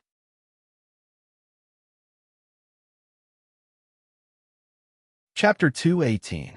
Feng Jiu was also exhausted from dragging him along. As he ran, he shouted, "Fatty, quickly throw the egg back to the python. Hurry!" The python kept chasing after them, so it was obvious that the problem was with the egg in Fatty's hand. Oh, okay. Fatty hurriedly responded and threw the egg in his hand at the python that was chasing after them. "Here you go." But in the next moment, he was dumbfounded. Feng Jiu heard a cracking sound and turned around in shock. He saw the egg fall to the ground and shatter into pieces. The unformed snake egg had turned into a yellow and white omelet. "Fatty, you bastard." They saw the giant python's body stiffen at that moment. It lowered its head and sniffed. Then it suddenly raised its head. Its vicious and ferocious snake eyes were suddenly dyed with blood red. With a hiss, it chased after them. Its speed was several times faster than before. I didn't do it on purpose." Fatty was in a terrible state. When the python opened its mouth to bite, he had to tense his body to prevent himself from being swallowed. Knowing that running like this was not a solution, Feng Jiu gritted his teeth and used the momentum to throw Fatty out. "Hurry up and run." Fatty only felt a gust of wind blow him away, and in an instant, he flew more than 10 meters away. He didn't stop once he landed on the ground and started running. He didn't even look back as he shouted, "Little Nine, quick, run." Feng Jiu's gaze fell on the big tree in front of them. Without Fatty, her speed was much faster. Thus, as she ran forward, she stepped on the tree trunk and flipped backward, pouncing on the giant python that was chasing after Fatty. She descended from the sky and rode on the slippery body of the giant python. She pulled out the dagger in her boot and stabbed it fiercely. Hiss! Hiss hiss! The giant python's eyes were bloodshot with a ferocious glint. It swung its body vigorously and twisted its thick body to wrap around Feng Jiu in an instant. Feng Jiu saw the snake's tail wrap around her. She was about to jump away, but the snake's body swayed and slipped. Her body was tightly wrapped around by the snake's body. The 6-meter-long giant python was terrifyingly strong. When it tightened its body, Feng Jiu lost all ability to move. All the bones in her body were compressed, as if they were about to be forcefully crushed. The suffocating feeling and the helpless aura of death made her realize once again that she was still too weak. Xiao Jiu, Fatty, who had already escaped, ran back. He gathered flames in his hands and attacked the giant python. When the giant python saw him, it looked as if it had seen its father's murderer. Its blood-red eyes were filled with viciousness as it opened its mouth and pounced at him. Feng Jiu was constricted to the point that she was a little confused. She could only feel cold sweat dripping down her forehead. However, when she heard the fatty's voice, she saw that he was trying to attract the attention of the giant python. Seeing this, she calmed herself down. Her hands and feet were tied, and she couldn't move, so she opened her mouth and bit the snake's body directly. She bit it hard and felt a warm and fishy snake blood rush into her mouth. She swallowed it directly and bit it tightly. Hiss! The giant python hissed in pain and tightened its body, trying to strangle her. However, the pain and blood in its body increased. It could only hiss angrily and fling Fengjiu away with its tail. Chapter 219. The snake raised its head and hissed as the dagger pierced through its body. The snake twitched a few times before it lay motionless on the ground, allowing the snake's blood to spread all over the ground. Phew! Fengjiu exhaled lightly and felt as if all the strength in her body had disappeared as she fell onto the snake's body.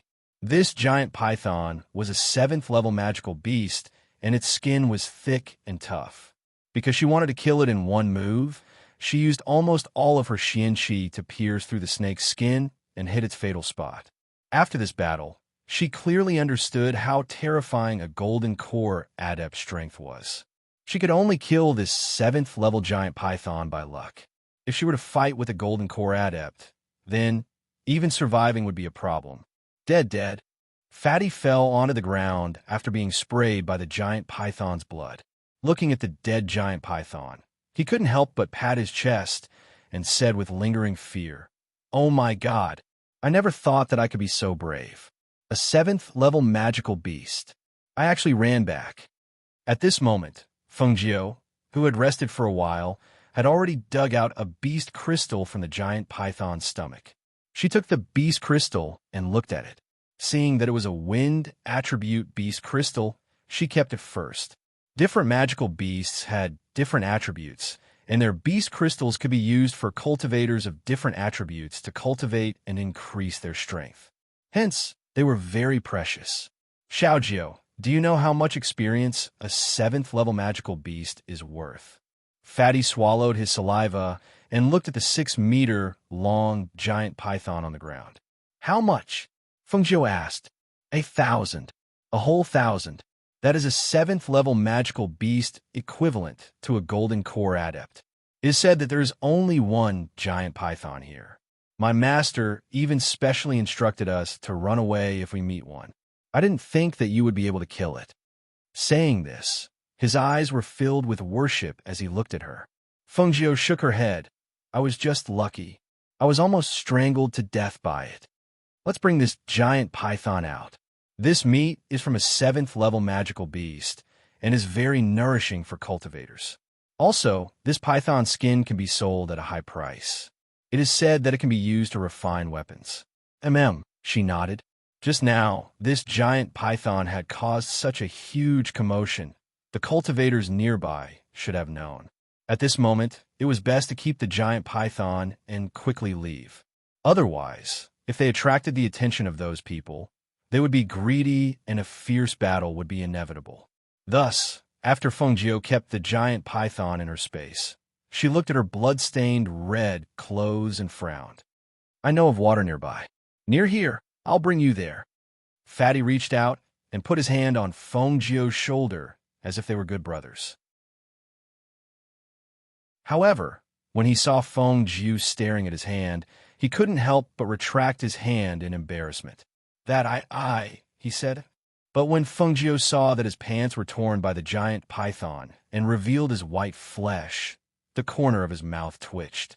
He looked away and thought to himself, there is no beauty to speak of. In her mind, she inexplicably thought of the Yama Lord's tight and perky buttocks, as well as his hot and sexy figure. Just thinking about it made her ears tingle. She cursed inwardly, why am I thinking of him?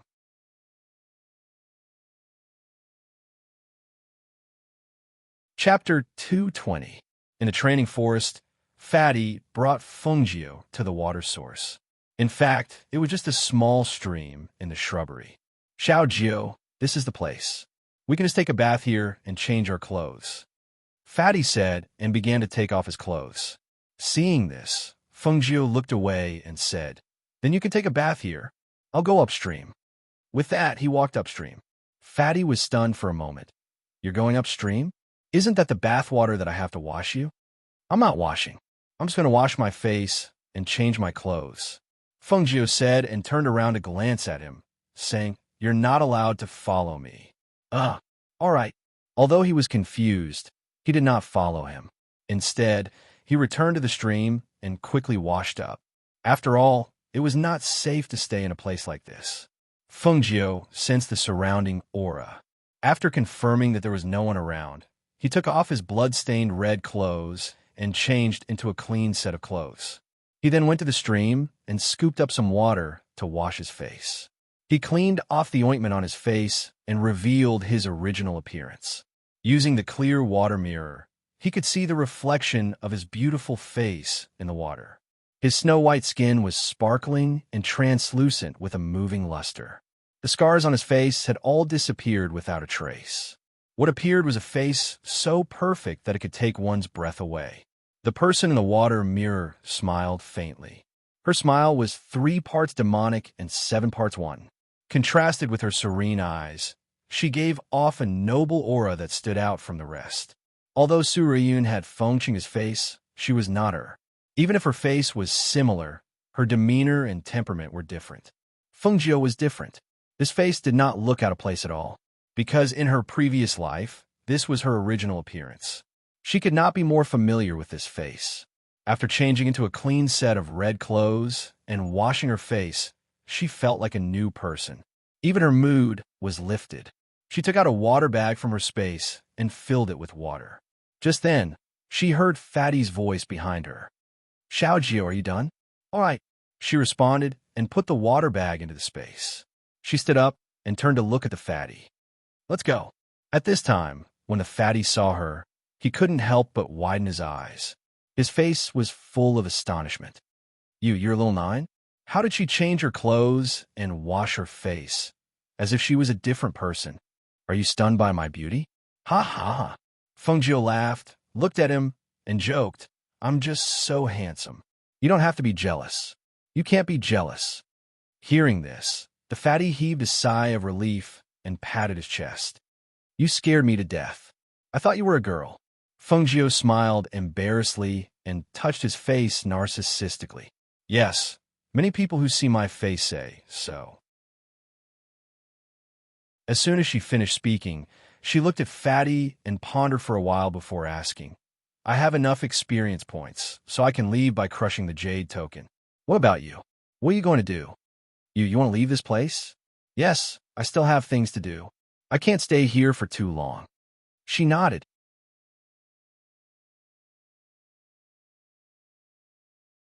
Chapter 221.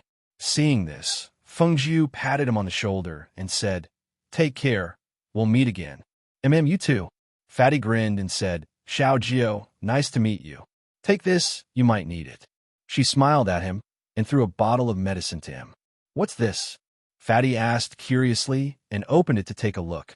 At the same time, Fengjiu had already crushed the white jade tablet. An ray of light shot out from the jade tablet and sent her out. Fatty was left holding the bottle of medicine in his hands excitedly and opened his eyes wide in disbelief. Hiss! It's actually a level 3 medicine. At this moment, after a flash of light, Fengjiu's figure also appeared in an open space. When she stood still, several elders surrounded her and stared at her, sizing her up. Which sect disciple are you from? The 4 elders came from 3 different sects in the School of Stars and Clouds. When they saw that the disciple holding the jade tablet gained 1,000 experience points, they knew that he must have encountered the level 7 giant python inside. However, the disciples of the various sects who went in to train were not strong enough to deal with the level 7 giant python. Then, who killed the giant python? With doubts in their hearts, they waited here. Finally, after that person crushed the jade tablet and was sent out, they saw an unfamiliar red-clothed young man. When they first saw this young man, even the elders couldn't help but secretly praise him. What an outstanding young man. Evil and flamboyant aura, as if he was born with a noble temperament, and that handsome face with a trace of evil. This kind of person, even in their sects and schools, was extremely rare. Seeing the 4 elders staring at her, and sizing her up, Fengjiu smiled and said, "I accidentally entered." The three sects and the teachers of the School of Stars and Clouds were all here. Naturally, she couldn't pretend to be one of them. Accidentally entered? The four elders frowned and said resolutely, "That's impossible." The training ground was not only surrounded by formations, but also a barrier. Looking at this young man, who was only a spirit master, how could he accidentally enter? "Why is it impossible? Didn't I come out from there?" Fengjiu said, and was about to walk away. However, after taking 2 steps, his expression changed slightly, and he broke out in cold sweat. The elders wanted to stop him, but they saw that the young man was acting strangely. The four of them looked at each other. In the end, it was the elder from Star Cloud who asked, "What's wrong with you?" The powerful aura that surged through her body caused her face to turn even paler. The aura that was rampaging through her meridians made her want to curse out loud. Damn it! It must be the blood of the Type 7 giant python.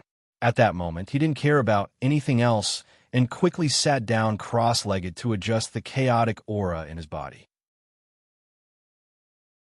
The four old men saw a strong aura surging from Shurian's body.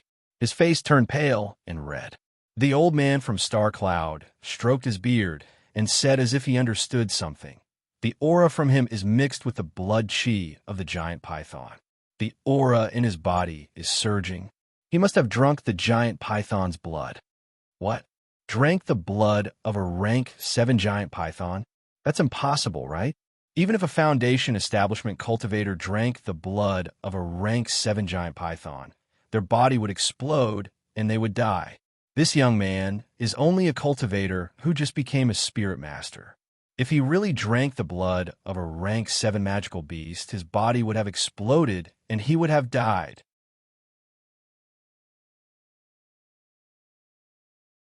Chapter 222. The old man from the academy didn't say anything. He only stroked his beard and looked at the red-clothed youth sitting cross-legged. His wise eyes seemed to be pondering about something. Fengjiu, who was sitting cross-legged, guided the chaotic aura in her body to her dantian. The aura was fierce and strong, causing her veins to swell as if they were about to explode. The veins under her skin swelled, occasionally appearing and protruding. She was sweating all over, and her face was sometimes white and sometimes red. The pain that came from her body almost made her faint. However, she knew that if she couldn't hold on, she would be done for. The four old men surrounded her and watched. One of them said in disbelief, "I didn't think that this youth would be able to hold on until now after drinking the blood of a level 7 giant python. However, his blood is surging. I'm afraid he won't be able to hold on." It's hard to say. The fact that this youth can hold on until now is enough to show that he's not ordinary. The old man stroked his beard and said, "Let's protect him for now. If he can hold on, his strength will definitely increase greatly." Hearing him say this, the other 3 nodded and sat down not far away to protect the red-clothed youth. As time quietly passed, one of the old men saw the red-clothed youth's spiritual energy slowly increase and couldn't help but exclaim, "Look, he's really advancing. He's still advancing. There's no sign of him stopping at level 3. A few people were shocked. After a while, they saw that the youth's spiritual energy had once again advanced from level 4 to level 5. Why does this advancement look so easy? What is this youth's background? The few people were speechless. One had to know that spiritual energy cultivation was different from profound energy cultivation. Many cultivators were unable to break through the level of a great spiritual master and enter the level of a foundation-building cultivator.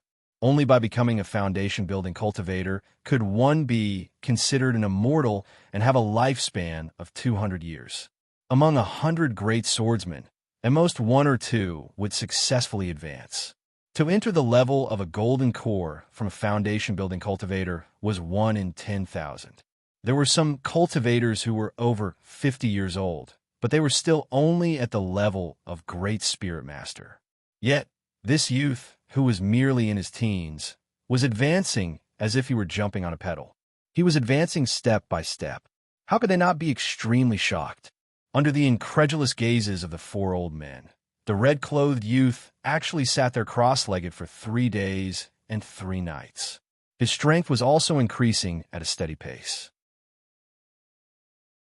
Perhaps it was because they had been staring at him for 3 days and 3 nights, but the four old men were shocked by his abnormal advancement speed and were unable to regain their senses for a long time. For 3 days and 3 nights, they didn't sleep or rest. They just stared at the red-clothed youth, thinking the same thing. No matter which sect this youngster was from, they had to find a way to poach him into their sect. Look, he advanced again.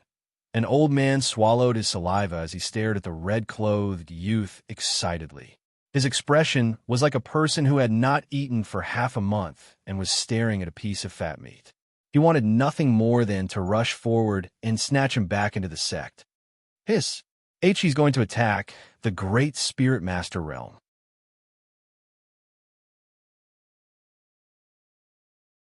Chapter 223.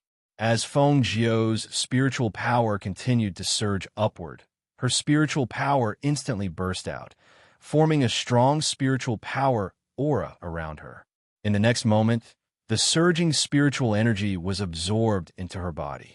As time passed, the spiritual energy in her body gradually calmed down and dissipated, as if the previous scene had never happened. However, her spiritual energy rank had leaped straight to the cultivation of a 3rd stage Great Spiritual Master. Feng Zhou exhaled lightly and slowly opened her eyes. Her eyes were overflowing with joy. At this moment, she only felt that everything she saw with her naked eyes was different. Moreover, she could hear the soft chirping of insects clearly. It was as if there was a steady flow of spiritual energy circulating in her body. It was very comfortable. She looked at the 4 elders sitting in 4 different directions. Seeing them staring at her in a daze, she couldn't help but reveal a smile. Flicking her robe, she stood up from the ground and bowed to the 4 elders. She said clearly, "Thank you, seniors, for protecting me." If it weren't for the 4 elders protecting her, she wouldn't have been able to predict what would happen in these 3 days and nights.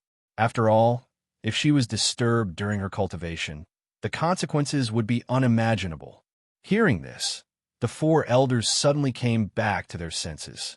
They instantly jumped up and strode towards Feng Zhou. "Young man, are you interested in joining our Gui sect? Young man, join our Qianhua sect. Our Qingqing sect is still the best. Join the College of Stars and Clouds is the best.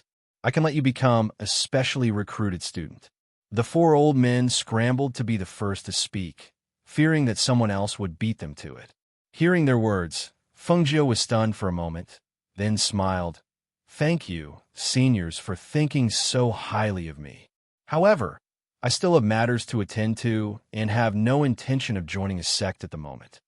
Seeing the frown of the 4 elders, her eyes flashed, and she said, "However, I have long wanted to join the College of Stars and Clouds to cultivate.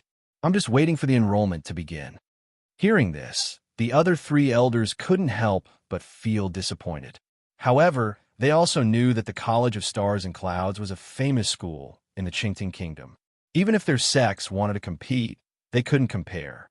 Many cultivators and students from all over the world hoped to enter the College of Stars and Clouds. It was normal for this young man to choose the College of Stars and Clouds. "Ha ha ha! Good. It's good that you have such thoughts." The old man from the academy laughed heartily, looking at Feng Zhou with a satisfied gaze. He took out a token from his sleeve and handed it to Feng Zhou, saying, "This is Star Cloud Star Token. Take it and use this token to register at the academy in the future."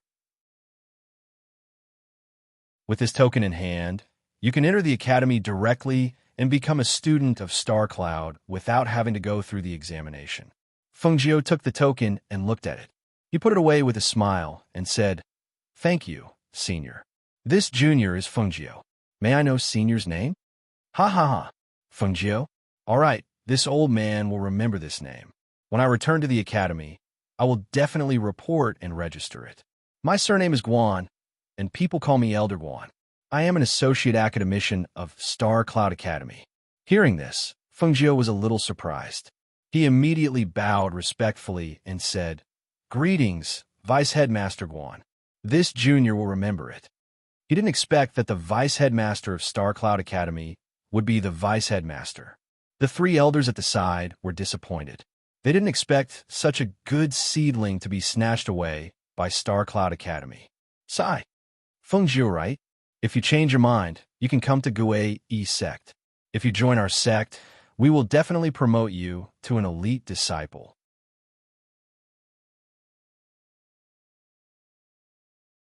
Chapter 2:24. Of course, the other two elders didn't stand on ceremony with Elder Guan and made their promises as well. Seeing this, Feng Jiu smiled and cupped his hands. Thanks for Senior's kindness. Junior will remember Senior's words. However, I have some matters to attend to and cannot stay here for long. Seniors, Vice Headmaster Guan, Junior will take his leave first. Good.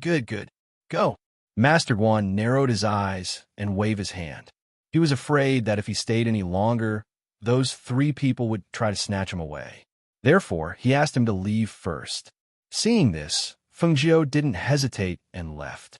When the red figure disappeared from their line of sight, one of them slapped his thigh and shouted, "Ah, look, we forgot about the important matters. We didn't even ask him how he got into the training forest, and we let him go." Hearing this, the others remembered and sighed. They were too shocked by the red-clothed youth's advancement and forgot about this matter. Now that he was gone, it was pointless to ask again. Only Elder Guan stroked his beard and looked at the direction Feng Jiu left. He thought to himself, "Why do I feel like I was fooled by that youth? Will he really enter the School of Stars and Clouds?" On the other side, Feng Jiu had already reached the mountain path and let out a sigh of relief. He smiled widely and said, "Good thing I escaped quickly. Otherwise, I wouldn't know how to get away." She looked at the mountain path, and it seemed to be endless. Seeing this, she couldn't help but murmur, "Only those who have entered the Foundation establishment stage can fly on swords. Only those who have the Xian energy can fly on swords. Even though I have the Xian energy, I can't even fly on swords. If I could get a flying instrument, I can use it." Therefore, she could only continue to walk forward. Occasionally, she would use the cloud steps to fly, until she saw a strange scene on the mountain path. A white horse that was as fat as a pig was slowly walking backwards. A green-clothed man was sitting on the back of the horse. From time to time, he would use his legs to clamp the horse's belly and rein in the horse's reins to discuss with the fat horse. "Old White, let's go. When we reach the town ahead, I'll at most prepare a big meal for you, okay?" "Gee." The horse turned its head and snorted. Feng Jiu, who was coming up from behind, saw that it was not an ordinary horse because it had two bud-like horns on its head. "Senior Bai, I'm telling you, if you continue to be disobedient, then I'll hit you." The young man threatened as he took out a soft whip from his waist and was about to swing it down. However, his whip only made a sound in the air. Before it could even touch his horse, the horse stomped its hind hooves and threw the young man off the horse. "Ah!" The young man panicked and tried to clamp the horse's belly, but because of the strength of the swing, he fell to the ground. "Hiss! Old bot! How dare you dump me? You wait. When we reach the town, I'll definitely sell you off." The young man stood up angrily. He felt a burning pain from his palm being scraped by the sand. When Feng Jiu saw this scene, he could not help but laugh. He walked forward and patted the horse's butt. What a fat horse. It even learned how to walk backward? How strange. When the young man saw Feng Jiu, he was slightly startled. "Who are you?" He pulled the horse's reins and asked cautiously. However, at this moment, the horse turned its head and stared at Feng Jiu. Its eyes lit up, and it actually moved closer to Feng Jiu. It stuck out its tongue and was about to lick her face.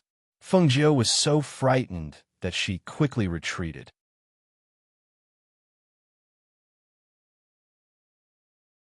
Chapter 2:25.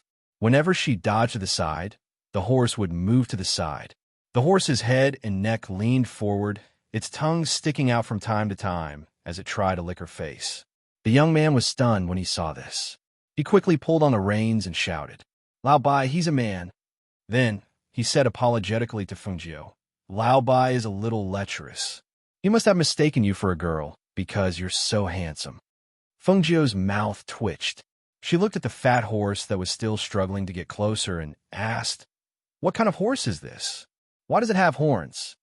Lao Bai is a mutated spiritual beast. Because it looks like a horse and has dragon-like horns, it can also be called a dragon horse.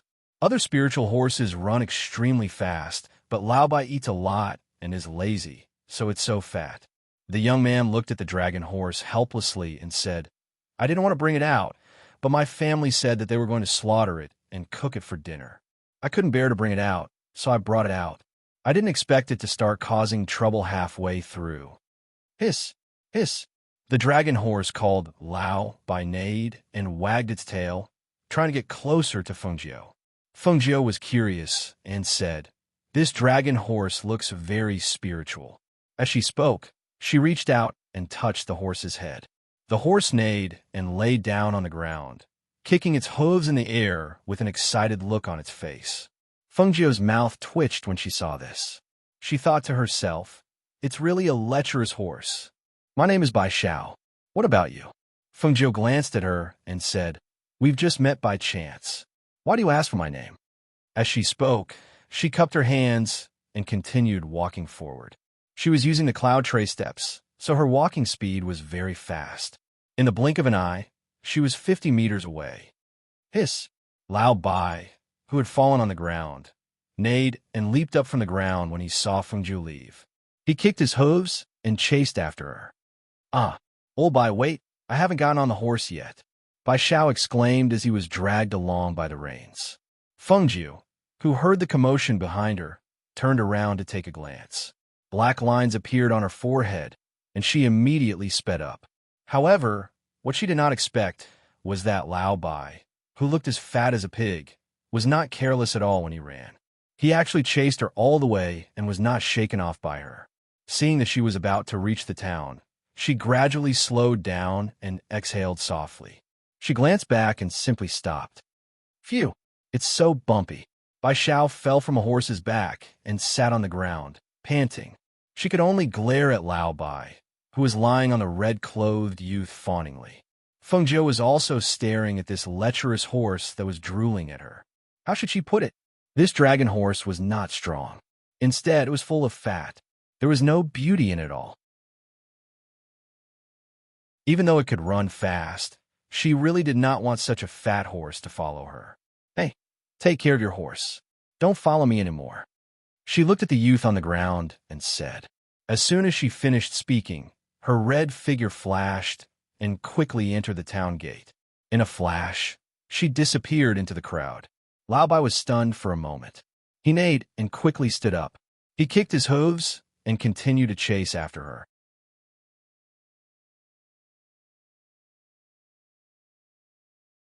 Chapter 226. On the other side, Fengjiu entered the inn and shouted, "Waiter, give me some of your signature dishes and a jug of wine." Okay. The waiter, who was greeting the guests, answered loudly and walked over with a jug of water in his hand. "Dear guest, please have a cup of tea first. The dishes will be served soon." Fengjiu was originally sitting by the window on the first floor. However, when she casually glanced outside, she saw the fat horse looking left and right to find her. She was so scared that she quickly moved back. Until the fat horse passed by outside, she sighed softly and muttered, "This is so strange. Why is it following me all the way?" She picked up the teacup and gently blew on the steaming tea. As she was drinking, she heard a sound coming from the window. Puffed. She turned her head and immediately cried out, "Wah!" The teacup in her hand slipped and fell on the table, spilling tea all over the table. She saw that Lao Bai had come to the window unknowingly. It stuck its head out and breathed 2 puffs of air at her. It even grinned and wagged its tail from time to time, as if to say, "Look, I found you again. It's really haunting me." She stared blankly. She saw that the fat horse's 2 front hooves leaped forward and actually stopped at the window. It just stared at her like that, causing the surrounding people to laugh. Whose horse is this? It's so fat. This horse even has horns on its head. It doesn't look like an ordinary horse. Look at this horse. It even knows how to crawl on the window. Hearing the laughter of the crowd, the innkeeper ran over angrily. Whose horse is this? How can we do business here? Take it away. Take it away. Then, he said apologetically to Fungio, Dear guest, I'm so sorry. I don't know whose horse ran out and disturbed you. How about this? Please go to the second floor and sit down. No need, no need. I'll sit here. Fungio waved her hand and said. A young man ran over from the crowd and shouted, It's my horse. It's my horse. The young man ran over while panting. He hurriedly pulled the horse back and scolded angrily. I'm so angry. Olbai, I will definitely sell you. I'll buy it. Fungio played with the cup on the table as he looked at the man and horse. Well, what? The young man was taken aback. She curled her lips and said, I said I'm buying it. How much are you selling it for?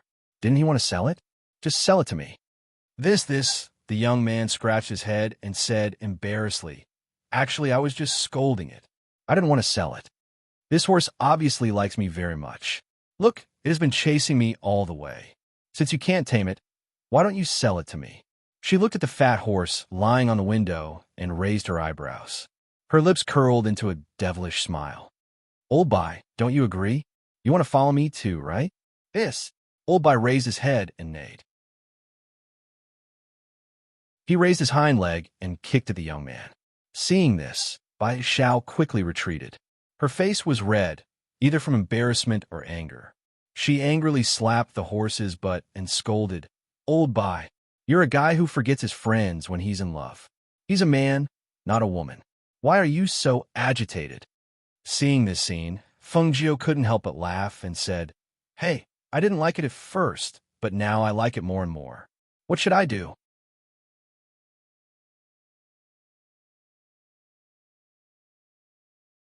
Chapter 227. Bai Xiao face-bombed and turned her head away. She could not bear to watch any longer. She muttered, This is so embarrassing. It was his horse, but it wagged its tail to please the young man in red. It was his horse, but it refused to let him ride it. It even kicked him and chased after the young man in red. He had already said that the young man in red was a man, but it still kept moving forward. Since when did Lao Bai's taste change to that of both men and women? Ha ha ha. This horse is really interesting. It seems like it can understand human language. That's right. Although it's a little fat, it's still quite funny. If the young man in red didn't say anything, I would have thought that the horse was his. Look, that horse is still moving forward. Don't tell me it wants to kiss the young man. Ha ha ha. As soon as the laughter was heard, everyone inside and outside laughed loudly, because such a scene was really quite rare. At this moment, Bai Xiao came in from outside. She walked to Fungio's table and sat down. She said, Lao Bai is not a commodity. I can sell it to you. However, since Lao Bai likes you, I can give it to you. Fungio raised his eyebrows when he heard this. Give it to me? Yes. Bai Xiao nodded and said, I've had Lao Bai for many years. This fellow usually does nothing but eat and sleep. I had no choice but to bring it out. I can tell that Lao Bai likes you very much, so I can give it to you. In that case, thank you very much. She laughed heartily. She took 2 glasses and poured 2 glasses of wine. This is to you. Bai Xiao took a sip and put down the glass. I'm not used to drinking. Then let's eat, Fungio said with a smile. He shouted, Waiter, give me 2 more dishes and a bowl of soup. Okay, the waiter answered and quickly went to prepare the dishes. Can you tell me your name now? Bai Xiao looked at Fungio and asked. Fungio smiled and said, My name is Fungio. My name is Bai Xiao. I told you before. He smiled and paused for a moment before continuing. Actually, Old Bai is very easy to raise. You just have to prepare 5 kilograms of small fish or prawns for every meal. Cough, cough. Upon hearing this, Fungio choked on the wine. He patted his chest and asked in astonishment, What did you say? You don't feed it grass but fish and prawns? Nodding his head, Bai Xiao said with a straight face, Yes, Old White is not an ordinary horse. He is a dragon horse and a mutated spirit beast. Therefore, he is not a vegetarian. He only eats meat. Fish and prawns? That's eating better than a human's. No wonder he's so fat. She glanced at Lao Bai, who was leaning against the window and listening to their conversation. She wondered if she had found trouble for herself. After the meal, Fengjiu paid the bill and went outside. He said to Bai Xiao, "I still have things to do, so I'll take my leave first. If fate wills it, we'll meet again. I'll treat you to a good meal then." "Okay. Take care." Bai Xiao cupped his hands and looked at Old White, who did not even look at him. He shook his head and said to Fengjiu, "I'll have to trouble you to take care of Old White in the future." "He, don't worry. I'll train him well." She smiled wickedly and glanced at Old White, who was wagging his tail.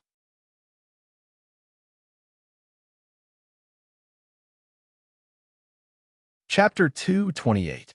When Fengjiu saw Lao Bai lower his head and use his nostrils to lift the girl's skirt, he covered his eyes and silently turned his head away. This Lao Bai has already become a spirit. A sharp cry suddenly sounded out. The girl in the pink dress used her hand to press down her skirt that was blown up by the wind as she turned around with a flushed face. On the other hand, right when Fengjiu was about to get off her horse and apologize, Senior White's large tongue swept out and actually licked the young woman's face, causing her face to be covered in saliva, and it terrified the young woman to the point her beautiful face turned pale and was stunned. When Fengjiu saw this scene, the corner of his mouth twitched and several black lines appeared on his forehead. Why is this guy so perverted? "Young miss." A young servant girl hurriedly supported the girl and used a handkerchief to wipe away the saliva on her face. The man at the side seemed to have just recovered from his shock. He looked at the fat horse that was lazily glancing at him and scolded angrily. "Audacious beast." The man angrily cursed. At the same time, he waved his fist towards Lao Bai's face. However, he did not expect that his fist would be blocked by a hand. "Young master, please don't be angry." Fengjiu, who had dismounted, blocked the man's fist with one hand and apologetically said, "I'm truly sorry. My horse is a bit perverted. It definitely did not intend to take liberties with the young miss. I hope young master and young miss will not take offense." "Perverted? Humph. I think you're the one who's perverted. It must be you who instigated your spirit beast to do such a shameless thing," the man sternly shouted. At the same time, he withdrew his blocked fist. His sharp gaze stared straight at the handsome red-clothed Fengjiu. "Spirit beast?" When the surrounding people heard these two words, they began to size up the fat horse. When they saw the two horns on its head, they could not help but whisper to each other, "This horse is different from ordinary ones. Is it really a spirit beast? I heard that spirit beasts are quite valuable. Moreover, spirit beasts that can be used as mounts have all been tamed by beast tamers. However, this spirit beast is a bit too fat. From the looks of it, I don't even know if it can run." "I know. Ordinary people like us who eat the meat of spirit beasts will become stronger and stronger. Immortal cultivators can absorb spiritual energy after eating it. It's good stuff." Hearing the crowd's words, Fengjiu smiled. Seeing that the man was staring at him with an unfriendly expression, he smiled and looked at the beautiful girl whose face had turned pale from fright. Coming up to her, his handsome face revealed a devilish and charming smile. His eyes overflowed with moving brilliance as he gently gazed at her. "Miss, I'm really sorry. It's all my fault for not taking good care of my mount and causing you to be frightened." Her voice didn't have the gentleness of a woman, nor the toughness of a man. On the contrary, it was like a pool of clear water, clear and warm, with a trace of hoarseness and charm. When one heard it, it was like a fine feather tickling one's ear, and it numbed one's heart. The dainty young girl looked at the red-clothed young man in front of her and saw his clear eyes overflowing with a moving brilliance as he stared at her. That pair of eyes that seemed to be able to speak caused her pretty face to turn red and her heart to beat irregularly. She then nervously lowered her head. It's fine." The young girl's gentle voice carried a trace of nervousness and shyness. However, she couldn't help but want to raise her head to look at the handsome, red-clothed young man in front of her.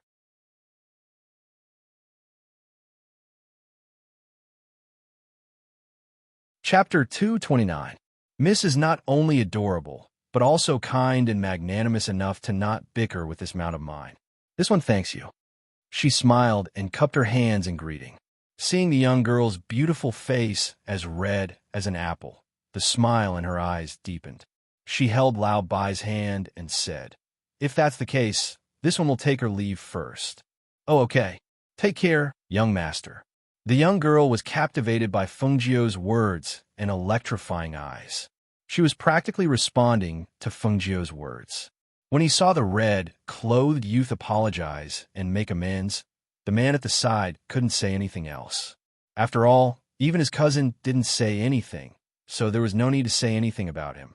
If he continued to look for trouble with the youth, then it would seem that he was intentionally going against the youth. It was only when Fengjiu mounted the horse and rode Lao Bai out of the town gate that the young girl came back to her senses. "Ah, I forgot to ask that young master's name." Seeing her regretful face, the man's face darkened. He flung his sleeve and said, "Let's go back." 2 days later, Fengjiu held White's hand and entered the Six-Path City's gate. When she saw the bustling scene inside the city, she couldn't help but sigh in her heart. This is indeed a Tier 6 nation. The buildings and shops in this city are incomparable to the imperial city of glorious Sun Empire. Have you heard? The famous ghost doctor recently came to our Six-Path City. It is said that the city lord personally received her. Impossible. I heard that there was an accident at the medicine fair. The ghost doctor was kidnapped by people from the Yin Palace. I heard that she was released long ago. Otherwise, why would those medicines appear everywhere recently? There are not many medicines appearing in the auction recently, but every bottle is a treasure among treasures. It is said that our city lord was lucky enough to buy a bottle of the ghost doctor's medicine. After taking the medicine, the city lord finally broke through the bottleneck that he had been unable to break through. This matter has spread throughout the upper-class families. I only heard about it from my cousin who works in the city lord's mansion. Are you serious? It's that powerful? Of course, let me tell you, this ghost doctor's medicine is said to be more powerful than the alchemist's immortal pills, and you can't buy it even if you have money. Didn't you see that there are a lot of outsiders coming to our Six-Path City these 2 days? They must have come for the ghost doctor after receiving the news. Fengjiu raised his eyebrows slightly when he heard the conversation between the people at the tea stall. A faint light flashed in his eyes as he led Lao Bai forward. After walking for a while, she stopped in front of an inn called Yunshang. The waiter inside quickly came out to welcome her. "A guest has arrived." The waiter shouted inside as he took the reins from Fengjiu. He said, "Guest, you have come at the right time. Our inn has a superior room on the 2nd floor. The lighting is excellent." "Yes." She tossed a gold coin to the waiter and instructed, "Prepare 10 caddies of small fish and prawns for my horse. The rest is yours." The waiter immediately smiled and said, "Thank you, guest. Rest assured, this little one will take good care of guest's mount." The waiter who came out from behind led her to the counter. After paying, he brought her to the 2nd floor. After instructing the waiter to prepare hot water, she took a bath and changed her red clothes into a white robe. Her black hair was tied up high, and she restrained her arrogance and evil charm, becoming a graceful, noble young master.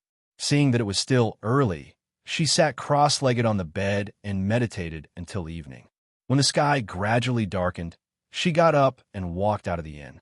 She planned to stroll around the night scene of Six-Path City and look for food.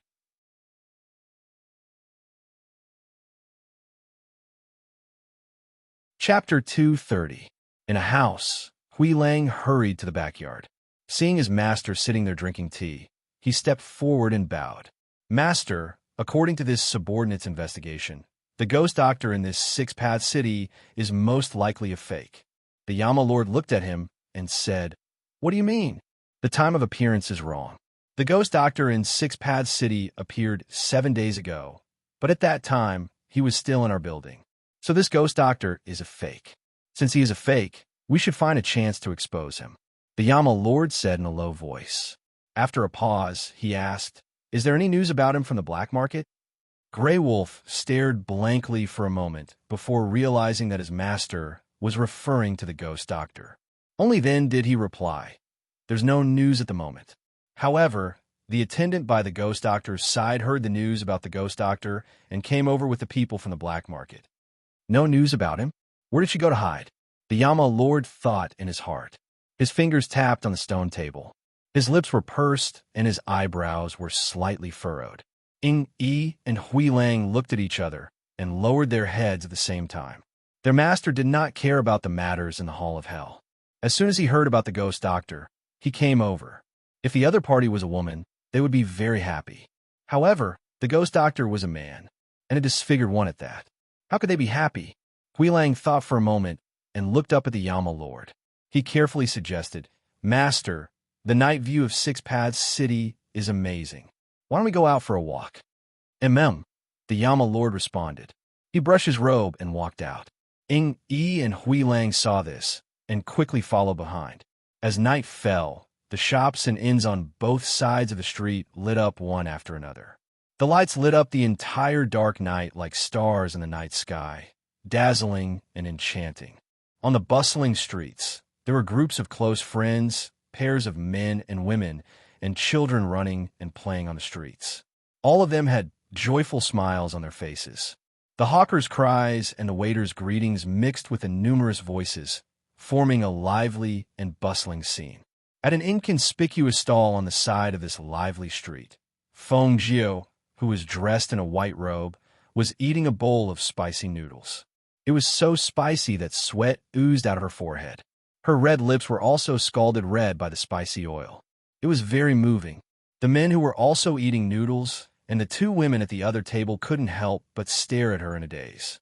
"Boss, another bowl," she shouted and ate the noodles. She pushed the remaining spicy soup to the side, poured a cup of water, and drank it. Originally, she only wanted to try a bowl of the famous noodles. Who knew that after one bowl, she would be tempted by the spicy oil and ordered another bowl. "Come." "Hot noodles with oil. Young master, be careful." The middle-aged man shouted and brought another bowl. Feng Jiu moved her chopsticks and ate again. The people next to her saw that she was not afraid of spicy food and could not help but swallow and shout, "Boss, I want another bowl too. I want another bowl too." Seeing this, the boss laughed so hard that his eyes couldn't be seen. He hurriedly served the dishes to everyone. Finally, he sent a plate of side dishes to Feng Nine. "This is a side dish made by us. Please have a taste." "Okay, thank you."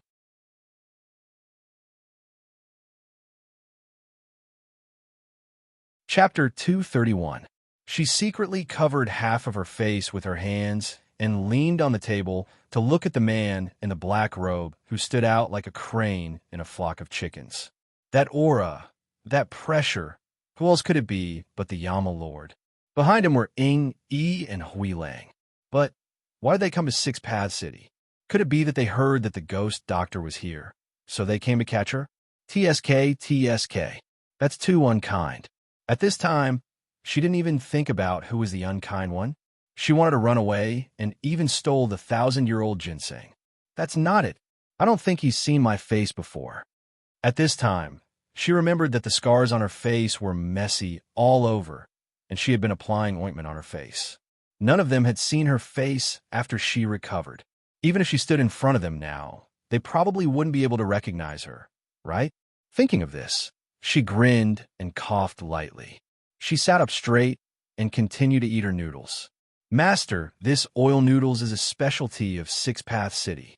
Master, do you want to try it?" Hui Lang pointed at the stall full of people and asked the Yama Lord in front of him. The Yama Lord was about to shake his head when he saw the white-clothed youth who was eating his noodles. For some reason, he walked over and sat down opposite the white-clothed youth. Feng Jiu, who was eating her noodles, wanted to quickly finish eating and leave. After all, the Yama Lord's eyes were very sharp. It was fine if she didn't meet him, but if she did, she didn't know if she would be recognized.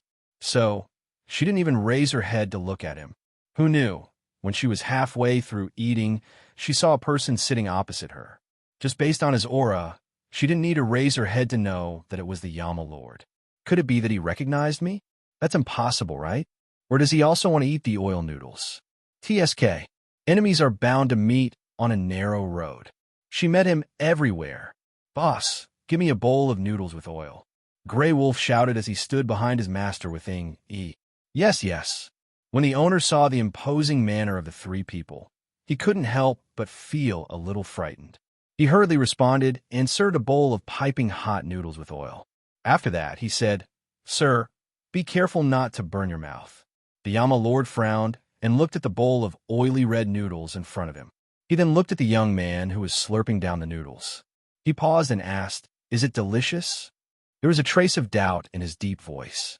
He looked at the young man who kept his head down and saw that he hadn't raised his head since he sat down. Could it be that he didn't dare to see him?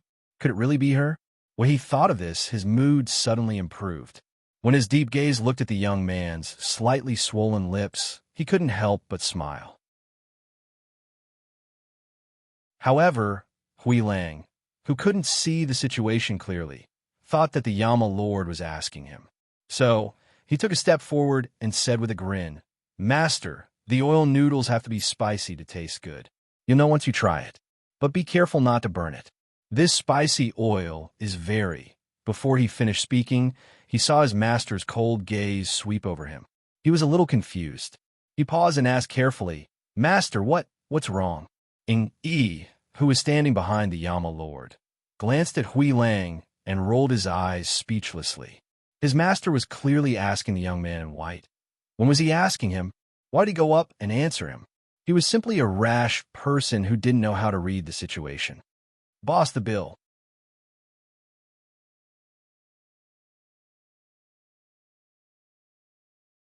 Chapter 232. When the king of hell saw the young man raise his head, he thought that he would see the disfigured face of the young man. However, he did not expect to see such a beautiful and seductive face.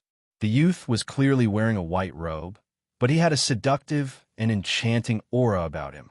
His slightly raised eyebrows, his half-squinted eyes, his smooth and creamy cheeks, and his slightly swollen but red lips, all of them exuded a seductive and enchanting aura. This was a charming youth. He was already so enchanting even before he grew up. In a few more years, his charm would be irresistible to both men and women. Looking at the youth, there was a faint admiration in his eyes, but his heart was heavy with disappointment. It wasn't her. Fengju looked straight at the Yama Lord's eyes, because she knew that if she flinched or avoided his gaze, he would definitely notice. Therefore, she generously met his gaze and let him look at her. Unsurprisingly, when she saw the light in his deep black eyes, the disappointment that flashed through his eyes was reflected in her eyes. She threw a silver coin to the owner, who was quickly walking over, and said with a smile, "Keep the change. I'll give it to this young master as well." After saying that, she glanced at the Yama Lord with a smile and turned to walk away. "Thank you, young master. Thank you, young master." The owner took the silver coin and thanked her, then gave the Yama Lord a side dish. "Young master, if it's not enough, there's more. Eat as much as you want." Only then did he leave. At this time, the Yama Lord's deep eyes were half squinted, and his gaze fell on the white figure. No one knew what he was thinking. Watching the white figure gradually walk away, his eyes suddenly shot out a ray of light, and he suddenly stood up. Damn it! This woman, she actually dared to trick him. Seeing their master get up and chase after the youth, Hui Lang was stunned for a moment and asked, "Master, what are you doing? Why are you chasing after the youth? Hurry up, don't ask so many questions." He shouted and hurriedly followed. As soon as Fengju blended into the crowd, he quickened his pace and disappeared from the Yama Lord's sight. The Yama Lord chased after him, only to find that the figure had disappeared without a trace. Immediately, he went forward to search. Hui Lang and Yi were chasing after him. Seeing that their master was actually chasing after that strange young man, leaving them behind, Hui Lang couldn't help but complain as he chased after him. "Master, why have your preferences become so strange recently?" Although that young man looked quite devilish, he was still a man after all. Could it be that Master was really bent by that brat, the ghost doctor? Now that you see a handsome young man, you can't help but want to kidnap him? Hearing this, Ingi glared at him. "Don't talk nonsense. If Master hears this, you'll suffer." I'm also telling the truth. Mas, master. Hui Lang's face was slightly pale, and he looked embarrassedly at his master who had suddenly appeared. For a moment, the smile on his face was somewhat stiff.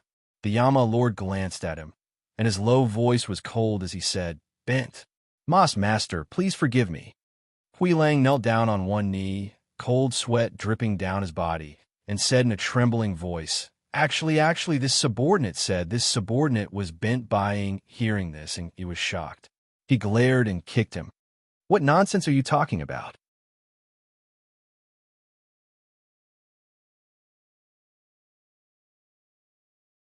Chapter 233. The Yama Lord glanced at the two of them and said in a low and magnetic voice, "I don't care who turned who gay. Now go and find that person." The two of them hurriedly asked, "Master wants to find that young man." "That's right," the Yama Lord replied in a low voice. He paused and looked at the two of them before saying, "She is the ghost doctor." "What?" The two of them were shocked and exclaimed at the same time. "Ghost doctor? That white-robed young man? Is this for real? How did Master recognize her?" "Master didn't recognize the wrong person, right? That white-robed young man. How? How could he be the ghost doctor?" Hui Lang braced himself and asked. It was hard to believe that the disfigured young man was the same person as the handsome white-robed young man. The Yama Lord glanced at him coldly. Ingyi saw this and immediately said, "This subordinate will go and find her immediately." He quickly left after saying that. "Your subordinate will go and look for him as well." "I will definitely find him," Grey Wolf hurriedly said. He didn't dare to ask any more questions and quickly left. The Yama Lord stood with his hands behind his back and looked at the crowd with his deep eyes. He paused for a moment and then walked into the street and blended into the crowd. At this time, the Yama Lord and the others didn't know that the person they were looking for was sitting under a table a few meters away from them and had heard their words. Strange. How did he recognize her? Fengjiu touched her face and couldn't understand. He hadn't seen her face in perfect condition. So how could he recognize her after she recovered her looks? After sitting under the stall for a while, she came out. After looking around, she quickly went to the inn. After searching for an entire night, Hui Lang and Ingyi still couldn't find any trace of Fengjiu. After all, there were millions of people in Six Paths City, and the city was divided into many districts. Each district had at least hundreds of thousands of people. It was easier said than done to find the whereabouts of one person among hundreds of thousands of people. When dawn broke, the two of them returned to the courtyard and reported to their master in the main house. "Master, your subordinates have searched the entire night, but there was no news of the ghost doctor. There's no need to look." The voice of the Yama Lord came from the house. "I have a way to make her appear on her own." Hearing this, Hui Lang and Ingyi looked at each other. Let the ghost doctor appear herself? That's impossible, right? He was trying his best to avoid them. So why would he appear on his own? However, their master had never done anything that he wasn't confident in. Could it be that there was really a way to make the ghost doctor appear herself? At this time, Fengjiu had entered the space to cultivate for a night. When he came out, his whole body felt refreshed. Her spiritual power cultivation was already at the level of a great spirit master, so she had to make preparations to break through to the foundation establishment stage. Although there were medicines that could help her advance, in order to enter the foundation establishment stage, she still needed a foundation establishment pill. However, she hadn't come into contact with this world's medicinal pills. If she wanted to refine a foundation establishment pill, she would need a lot of things. Originally, she thought that since Six Paths City was an extremely prosperous town, she could buy all the things she needed to refine pills here. However, now that she was being targeted by the Yama Lord, just thinking about it gave her a headache. Why was this Yama Lord so persistent? After changing into a red robe, she went out and walked into a high-end shop called Treasure Pavilion. "Young master, please come in. If you see anything you like, the price is negotiable," the shopkeeper said with a smile as he led Fengjiu inside.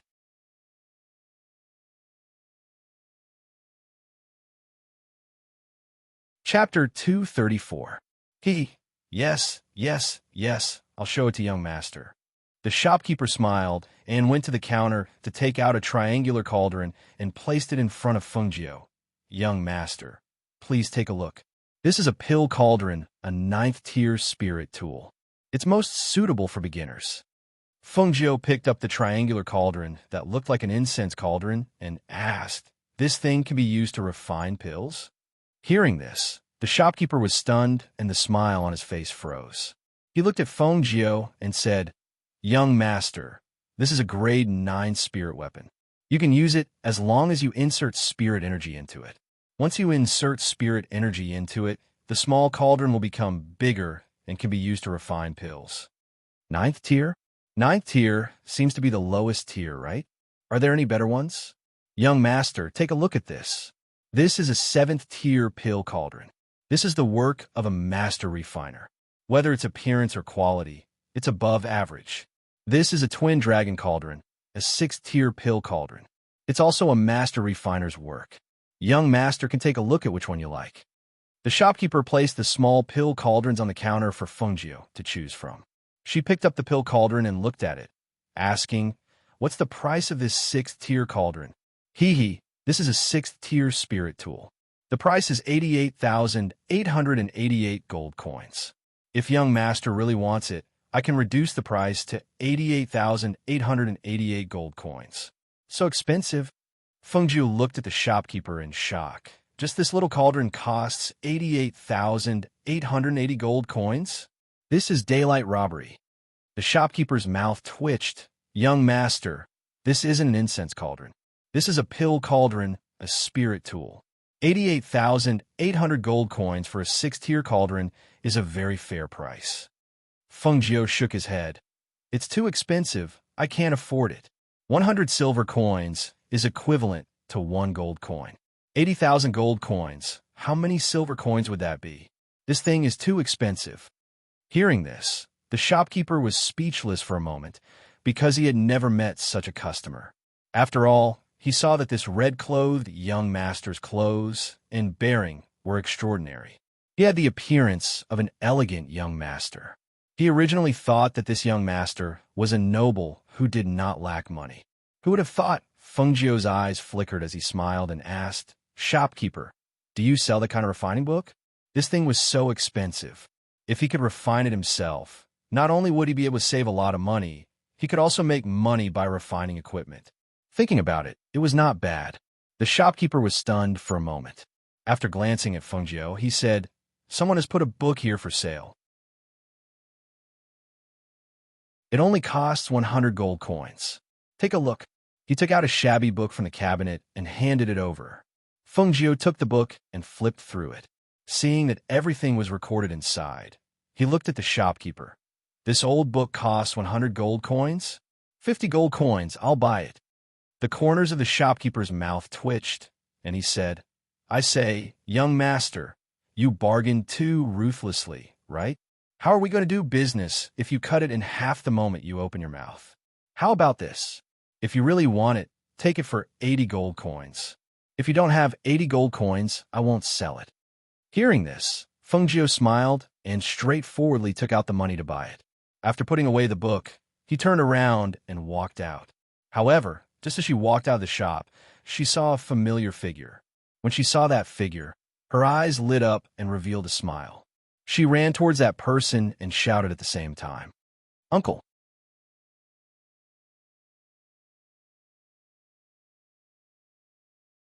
Chapter 235. He turned around and saw the red figure running towards him. His mood inexplicably soared, but the expression on his face was full of doubt and indifference. "You are. It's me. Ghost. She blinked at him, her face full of joy. "Uncle, why are you here?" Hearing this, Ling Mohan showed a timely look of astonishment. "You are the ghost doctor?" He lowered his voice and looked around. "Your face. Haha. It's cured. How is it? Isn't it handsome beyond compare?" she said with a narcissistic smile. Ling Mohan's deep gaze fell on her snow-white skin, taking in her beautiful face. His eyes flashed with a smile, and he said meaningfully, "Yes, it's very stunning." Fengjiu looked around and said, "Someone is looking for me." It's not safe on the street. Let's find a place to sit and talk. I'll treat you to a meal. How about it? Okay. He nodded in response, the corners of his mouth slightly raised. Then let's go. There's a restaurant in front. Feng Jiu said, and led him to the restaurant in front. After the two of them left, Hui Lang and Ihu came out from the shadows, widened their eyes, their faces full of disbelief. Hui Lang murmured, Master said that there was a way to make the ghost doctor appear on her own. I didn't expect that he would really be able to make the ghost doctor appear on her own. He was speechless and said, Master is too black-bellied. He actually thought of this method. If the ghost doctor was sold, she would still help Master count the money. Thinking of his master's serious and cold, indifferent expression, he despised him in his heart. Master must have been overjoyed at that time, yet he still pretended to be stunned and surprised. Should we follow them and take a look? Hui Lang elbowed Yi and asked, Follow them? Yi glanced at him. Aren't you afraid of ruining Master's plans? Hearing this, Hui Lang stopped thinking. Then let's go back first. Yes, let's go. That ghost doctor is very clever. If we follow them, we will definitely be discovered. Let's go back and wait for the Master's news. Yi said and left with him. On the other side, Feng Jiu and Ling Mohan came to the restaurant and sat down. After ordering a few dishes, she asked, Uncle, don't you need to go back to the College of Stars and Clouds? Why is he in Six Paths City? Ling Mohan poured the wine and said, Although I am a mentor of Xingyun, I have special privileges. I don't have to stay in the academy all the time. He poured her a cup of wine and asked, You said that someone is looking for you. Could it be someone from Yandian? It's them. That Yama Lord is like a lingering spirit. I've already escaped, but he still chased me all the way here. I can't believe I met him here again. Fortunately, I escaped again. She said proudly, It's not that easy to find someone in Six Paths City, even if he's the Lord of Yanhal. Lingering spirit. Ling Mohan narrowed his eyes and smiled slightly. It said that this Yama Lord is very mysterious. Many people have not seen his true face. You've been captured for so long. Did you have the chance to see him? I did see him. You don't say. He's really drool-worthy.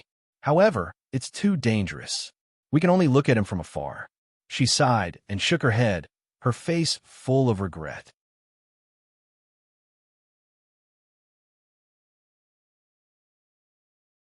Chapter 236.